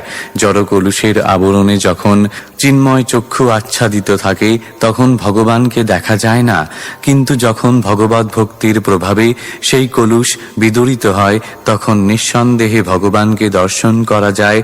কমল নালের মূল দর্শন করার জন্য ব্রহ্মার ব্যক্তিগত প্রয়াস ব্যর্থ হয়েছিল, কিন্তু ভগবান যখন তার তপশ্চর্যা এবং ভক্তির প্রভাবে প্রসন্ন হয়েছিলেন তখন কোনো রকম বাহ্যিক প্রচেষ্টা ব্যতীতই তিনি ব্রহ্মার অন্তরে নিজেকে প্রকাশ করেছিলেন। শ্লোক 38। यच्च कर्थाङ्गमत्स्तोत्रम् मत्कथाभ्युदयाङ्कितम् यद्वा तपसि ते निष्ठा स एष मदनुग्रहः। অনুবাদ: হে ব্রহ্মা, আমার চিন্ময় লীলার মহিমা বর্ণনা করে তুমি যে প্রার্থনা করেছ, আমাকে জানার জন্য তুমি যে তপস্যা করেছ এবং আমার প্রতি তোমার দৃঢ় নিষ্ঠা এবং এই সবই আমার অহেতুকী কৃপা বলে জেনো। তাৎপর্য: জীব যখন চিন্ময় প্রেমের দ্বারা ভগবানের সেবা করতে চায় তখন ভগবান চৈত্য গুরুরূপে বা অন্তঃস্থিত গুরুরূপে নানাভাবে ভক্তদের সাহায্য করেন এবং তার ফলে ভক্ত নানা প্রকার আশ্চর্যজনক কার্য সম্পাদিত করতে পারেন, যা জড় অনুমানের সীমার অতীত। ভগবানের কৃপার প্রভাবে অজ্ঞ ব্যক্তিও সর্বোচ্চ আধ্যাত্মিক তত্ত্ব সমন্বিত স্তোত্র রচনা করতে পারেন। এই দিব্য ক্ষমতা জাগতিক যোগ্যতার দ্বারা সীমিত নয়, পক্ষান্তরে ভগবানের প্রতি ঐকান্তিক চিন্ময় সেবার প্রচেষ্টার ফলে সেই ক্ষমতা বিকশিত হয়। পারমার্থিক সিদ্ধির জন্য স্বতঃস্ফূর্ত প্রচেষ্টাই হচ্ছে একমাত্র যোগ্যতা। প্রাকৃত ধনসম্পদ বা জড়বিদ্যার সেখানে কোনো গুরুত্ব নেই। শ্লোক 39। प्रीतोऽहमस्तु भद्रं ते लोकानां विजयेच्छया यदस्तौषीर्गुणमयं निर्गुणं मानुवर्णयन्। অনুবাদ: তুমি যে চিন্ময় গুণাবলী অনুসারে আমার বর্ণনা করেছ তার ফলে আমি তোমার প্রতি অত্যন্ত প্রসন্ন হয়েছি। বিষয়াসক্ত মানুষেরা এই বর্ণনাকে প্রাকৃত বলে মনে করে। আমি তোমাকে বরদান করছি, তোমার কার্যকলাপের দ্বারা তুমি যে সমস্ত জগৎকে মহিমান্বিত করতে চাও তোমার সে বাসনা সফল হবে। তাৎপর্য: ব্রহ্মা এবং তার শিষ্য পরম্পরায় যারা রয়েছেন তাদের মতো শুদ্ধ ভগবত ভক্তেরা সর্বদাই কামনা করেন যে জগতের প্রতিটি জীব যেন ভগবানকে জানতে পারে। ভক্তের সেই বাসনা ভগবানের আশীর্বাদে সর্বদা সার্থক হয়। নির্বিশেষবাদীরা কখনো কখনো পরমেশ্বর ভগবান নারায়ণের কৃপা লাভের জন্য তাকে সত্যগুণের মূর্ত প্রকাশ বলে বর্ণনা করে, কিন্তু এই প্রকার প্রার্থনা ভগবানকে সন্তুষ্ট করে না, কেননা তার ফলে তার প্রকৃত চিন্ময় গুণাবলীর মহিমা কীর্তিত হয় না। ভগবান যদিও সর্বদাই সমস্ত জীবের প্রতি কৃপা পরায়ণ, তবুও তাঁর শুদ্ধ ভক্তেরা হচ্ছেন তাঁর সবচাইতে প্রিয়। এবং গুণময়ং শব্দটি তাৎপর্যপূর্ণ, কেননা তার ইঙ্গিত করে যে ভগবান চিন্ময় গুণাবলীতে বিভূষিত। শ্লোক 40। य एतेन पुमान् नित्यम् स्तुत्वा स्तोत्रेण माम् भजेत् तस्याशु सम्प्रसीदेयम् सर्वकामवरेश्वरः। অনুবাদ: যে মানুষ ব্রহ্মার মতো প্রার্থনা করে এবং এইভাবে আমার পূজা করে অচিরেই তার সমস্ত বাসনা পূর্ণ হবে, কেননা আমি হচ্ছি সর্ববর প্রদাতা। তাৎপর্য: যারা তাদের ইন্দ্রিয় তৃপ্তি সাধনের আকাঙ্ক্ষা করে তারা ব্রহ্মা কর্তৃক গীত এই স্তোত্র গান করতে পারবে না। এই প্রকার প্রার্থনা কেবল তারাই করতে পারেন যারা তাদের সেবার দ্বারা ভগবানের সন্তুষ্টি বিধান করতে চান। ভগবান অবশ্যই দিব্য প্রেমময় সেবা বিষয়ক সমস্ত ইচ্ছা পূর্ণ করেন, কিন্তু তিনি অভক্তদের খেয়াল খুশি চরিতার্থ করতে পারেন না, যদিও সেই প্রকার অনিশ্চিত ভক্তেরা সর্বোত্তম স্তোত্রের দ্বারা তার প্রার্থনাও করে। শ্লোক 41। पूर्तेन तपसा यज्ञैर्दानैर्योगसमाधिना राद्धं निःश्रेयसं पुंसां मत्प्रीतिसत्त्वविन्मतम्। অনুবাদ: তত্ত্বজ্ঞানীদের অভিমত হচ্ছে যে সর্বপ্রকার প্রথাগত শুভকর্ম, তপশ্চর্যা, যজ্ঞ, দান, যোগ, সমাধি ইত্যাদির চরম লক্ষ্য আমার সন্তুষ্টি বিধান করা। তাৎপর্য: মানব সমাজে বহুবিধ প্রথাগত পুণ্য কর্ম রয়েছে, যেমন পরার্থবাদ, লোকহিতৈষণা, স্বাদেশিকতাবাদ, আন্তর্জাতিকতাবাদ, দান, যজ্ঞ, তপস্যা, এমনকি যোগ সমাধি, এবং এই সবই কেবল তখনই পূর্ণরূপে মঙ্গলজনক হতে পারে যখন তা ভগবানের প্রসন্নতা বিধানের জন্য অনুষ্ঠিত হয়। সামাজিক, রাজনৈতিক, ধর্মীয় অথবা লোকহিতৈষী যে কোনো কার্যকলাপেরই চরম পূর্ণতা হচ্ছে পরমেশ্বর ভগবানের সন্তুষ্টি বিধান করা। এই সাফল্যের রহস্য ভগবত ভক্তেরা জানেন, যেমন কুরুক্ষেত্রের রণাঙ্গনে অর্জুনের দৃষ্টান্ত স্থাপন করেছিলেন। অহিংস সজ্জন রূপে অর্জুন তাঁর আত্মীয় স্বজনদের সঙ্গে যুদ্ধ করতে চাননি, কিন্তু তিনি যখন বুঝতে পেরেছিলেন যে শ্রীকৃষ্ণের ইচ্ছা যুদ্ধ হোক এবং তিনি সেই যুদ্ধের আয়োজন করেছেন, তখন তিনি তার নিজের প্রসন্নতার কথা চিন্তা না করে ভগবানের সন্তুষ্টি বিধানের জন্য যুদ্ধ করেছিলেন। সেইটি হচ্ছে সমস্ত বুদ্ধিমান মানুষের সঠিক বিচার। মানুষের একমাত্র চিন্তা হওয়া উচিত কিভাবে তিনি তার কার্যকলাপের দ্বারা ভগবানের সন্তুষ্টি বিধান করবেন। ভগবান যখন কোনো কার্যের ফলে প্রসন্ন হন, তখন সেইটি যে কর্মই হোক না কেন সাফল্য নিশ্চিত, অন্যথায় তা কেবল সময়ের অপচয় মাত্র। সেইটি হচ্ছে সমস্ত যজ্ঞ, তপস্যা, কৃচ্ছ সাধন, যৌগিক সমাধি এবং অন্য সমস্ত সৎ ও পুণ্য কর্মের প্রকৃত মানদণ্ড। শ্লোক 42। अहमात्मात्मनां धातः प्रेष्ठः सन् प्रेयसामपि अतो मयि रतिं कुर्याद् देहादिर्यत्क्रते प्रियः। অনুবাদ: আমি সমস্ত জীবের পরমাত্মা, আমি পরম পরিচালক এবং প্রিয়তম। মানুষ ভ্রান্তিবশত স্থূল এবং সূক্ষ্ম শরীরের প্রতি আসক্ত হয়, কিন্তু তাদের কর্তব্য কেবল আমার প্রতি অনুরক্ত হওয়া। তাৎপর্য: বদ্ধ এবং মুক্ত উভয় অবস্থাতেই পরমেশ্বর ভগবান হচ্ছেন পরম প্রেমাস্পদ। তখন সে বদ্ধ অবস্থায় থাকে এবং যখন সে পূর্ণরূপে জানতে পারে যে ভগবান হচ্ছেন পরম প্রেমাস্পদ, তখন তাকে মুক্ত বলে বিবেচনা করা হয়। পরমেশ্বর ভগবান কেন প্রতিটি জীবের পরম প্রেমাস্পদ, সেই উপলব্ধির তারতম্য অনুসারে ভগবানের সঙ্গে মানুষের সম্বন্ধ জ্ঞানের বিভিন্ন স্তর রয়েছে। প্রকৃত কারণটি স্পষ্টভাবে ভগবদ গীতায় অধ্যায় 15 শ্লোক 7 উল্লেখ করা হয়েছে। মমই বাংশ জীব লোকে জীবভূত সনাতন। জীব ভগবানের নিত্য বিভিন্ন অংশ। জীবকে বলা হয় আত্মা এবং ভগবানকে বলা হয় পরমাত্মা। জীবকে বলা হয় ব্রহ্ম এবং ভগবানকে বলা হয় পরম ব্রহ্ম বা পরমেশ্বর, ঈশ্বর ও পরম কৃষ্ণ। বদ্ধ জীবেরা যারা আত্মতত্ত্ব উপলব্ধি করেনি, তারা তাদের জড়দেহটিকে পরম প্রিয় বলে মনে করে। পরম প্রিয়ের ধারণা কেন্দ্রীভূত ও প্রসারিত এই দুই ভাবেই তখন সমস্ত দেহ জুড়ে বিস্তৃত হয়। নিজের দেহের প্রতি আসক্তি এবং পুত্র কলত্র ও আত্মীয় স্বজনদের প্রতি সেই আসক্তির বিস্তার প্রকৃতপক্ষে আত্মার ভিত্তিতে বিকশিত হয়। প্রকৃত জীবাত্মা যখন দেহ ছেড়ে চলে যায়, তখন প্রিয়তম পুত্রের দেহটিও আর আকর্ষণীয় বলে মনে হয় না। তাই চিৎস্ফুলিঙ্গ বা ভগবানের নিত্য অংশ হচ্ছে আসক্তির যথার্থ ভিত্তি, দেহটি নয়। যেহেতু জীবেরা হচ্ছে পরমাত্মার অংশ, সেই পরমাত্মা বা ভগবান হচ্ছেন সকলের প্রতি আসক্তির যথার্থ ভিত্তি। যে ব্যক্তি প্রত্যেক বস্তুর প্রতি তার প্রেমের এই মূল তত্ত্বকে ভুলে গেছে, তার প্রেম কেবল ক্ষণিকের, কেননা সে মায়ার প্রভাবে মোহাচ্ছন্ন। মানুষ যতই মায়ার দ্বারা প্রভাবিত হয়, ততই সে প্রকৃত প্রেম থেকে বিচ্যুত হয়ে যায়। ভগবানের প্রতি প্রেমময় সেবার পূর্ণ বিকাশ না হওয়া পর্যন্ত কেউই প্রকৃতপক্ষে কোনো কিছুকে ভালোবাসতে পারে না। এই শ্লোকে পরমেশ্বর ভগবানকে ভালোবাসার প্রয়োজনীয়তার উপর জোর দেওয়া হয়েছে। এখানে কুর্জাত শব্দটি তাৎপর্যপূর্ণ। তার অর্থ হচ্ছে তা অবশ্যই পেতে হবে। প্রেমের তত্ত্বের প্রতি আমাদের যে অবশ্যই অধিক থেকে অধিকতর আসক্ত হতে হবে, তাতে জোর দেওয়ার জন্যই এই কথা বলা হয়েছে। ভগবানের বিভিন্ন অংশ জীবের উপরই কেবল মায়া তার প্রভাব বিস্তার করতে পারে। পরমাত্মার উপর কখনো তার প্রভাব সে বিস্তার করতে পারে না। মায়াবাদী দার্শনিকেরা জীবের উপর মায়ার প্রভাব স্বীকার করে পরমাত্মার সঙ্গে এক হয়ে যেতে চায়, কিন্তু যেহেতু পরমাত্মার প্রতি তাদের প্রকৃত প্রেম নেই, তাই তারা চিরকাল মায়ার প্রভাবে আবদ্ধ থাকে এবং পরমাত্মার ধারে কাছে পর্যন্ত যেতে পারে না।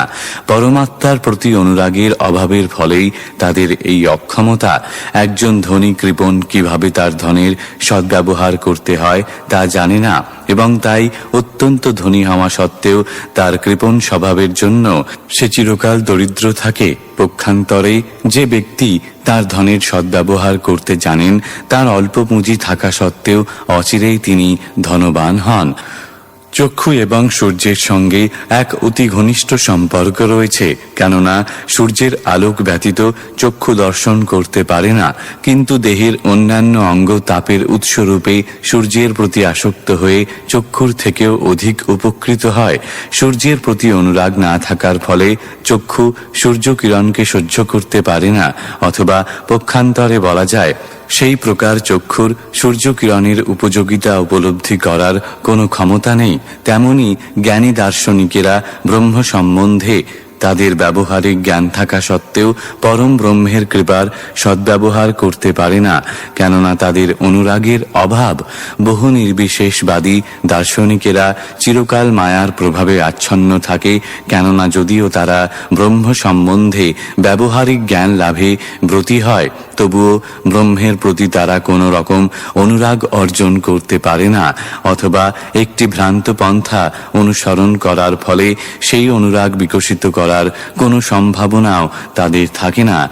সূর্যদেবের ভক্ত চক্ষুহীন হলেও এই গ্রহ থেকেও সূর্যদেবকে দর্শন করতে পারেন, কিন্তু যে সূর্যদেবের ভক্ত নয় সে উজ্জ্বল সূর্যকিরণকে পর্যন্ত সহ্য করতে পারে না। তেমনি জ্ঞানী না হলেও ভগবত ভক্তির প্রভাবে শুদ্ধ প্রেমের বিকাশের ফলে যে কেউ অন্তরের অন্তঃস্থলে পরমেশ্বর ভগবানকে দর্শন করতে পারে। সর্ব অবস্থাতেই ভগবত প্রেম বিকশিত করার চেষ্টা করা উচিত, এবং তাহলে সমস্ত বিরুদ্ধ সমস্যার সমাধান হবে। শ্লোক 43। सर्वमेदमयेनेदमात्मनात्मात्मयोनिना प्रजासृज यथा पूर्वं याश्च मय्यनुशेरते। অনুবাদ: আমার নির্দেশ অনুসরণ করে পূর্ণ বৈদিক জ্ঞানের দ্বারা এবং সর্বকারণের পরম কারণ আমার থেকে সরাসরিভাবে তুমি যে দেহ প্রাপ্ত হয়েছ, তার দ্বারা তুমি এখন পূর্বের মতো প্রজা সৃষ্টি করো। শ্লোক 44। मैत्रेय उवाच तस्मा एवं जगत्स्रष्टे प्रधानपुरुषेश्वरः व्यज्येदं स्वेन रूपेण कञ्जनाभस्तिरो दधे। অনুবাদ: মহর্ষি মৈত্রেয় বললেন, ব্রহ্মাণ্ডের স্রষ্টা ব্রহ্মাকে এইভাবে বিস্তার করার নির্দেশ দিয়ে আদি পুরুষ পরমেশ্বর ভগবান শ্রীনারায়ণ অন্তর্হিত হলেন। তাৎপর্য: বিশ্ব সৃষ্টির কার্য আরম্ভ করার পূর্বে ব্রহ্মা ভগবানকে দর্শন করেছিলেন। সেইটি চতুশ্লোকী ভাগবতের ব্যাখ্যা। জগৎ যখন ব্রহ্মার সৃজন ক্রিয়ার প্রতীক্ষা করছিল, তখন ব্রহ্মা ভগবানকে দর্শন করেছিলেন এবং তাই ভগবান তার স্বরূপে সৃষ্টির পূর্বেও বিদ্যমান ছিলেন। তার নিত্যরূপ ব্রহ্মার প্রচেষ্টায় সৃষ্ট হয়নি, যা মূর্খ মানুষেরা কল্পনা করে থাকে। পরমেশ্বর ভগবান তার স্বরূপে ব্রহ্মার সম্মুখে আবির্ভূত হয়েছিলেন এবং তার সেই রূপে তিনি তার কাছ থেকে অন্তর্হিত হয়েছিলেন, যাতে জ্বরের লেশমাত্রও ছিল না। ইতি শ্রীমদ্ ভাগবতের তৃতীয় স্কন্ধের সৃজনী শক্তির জন্য ব্রহ্মার প্রার্থনা নামক নবম অধ্যায়ের ভক্তি বেদান্ত তাৎপর্য।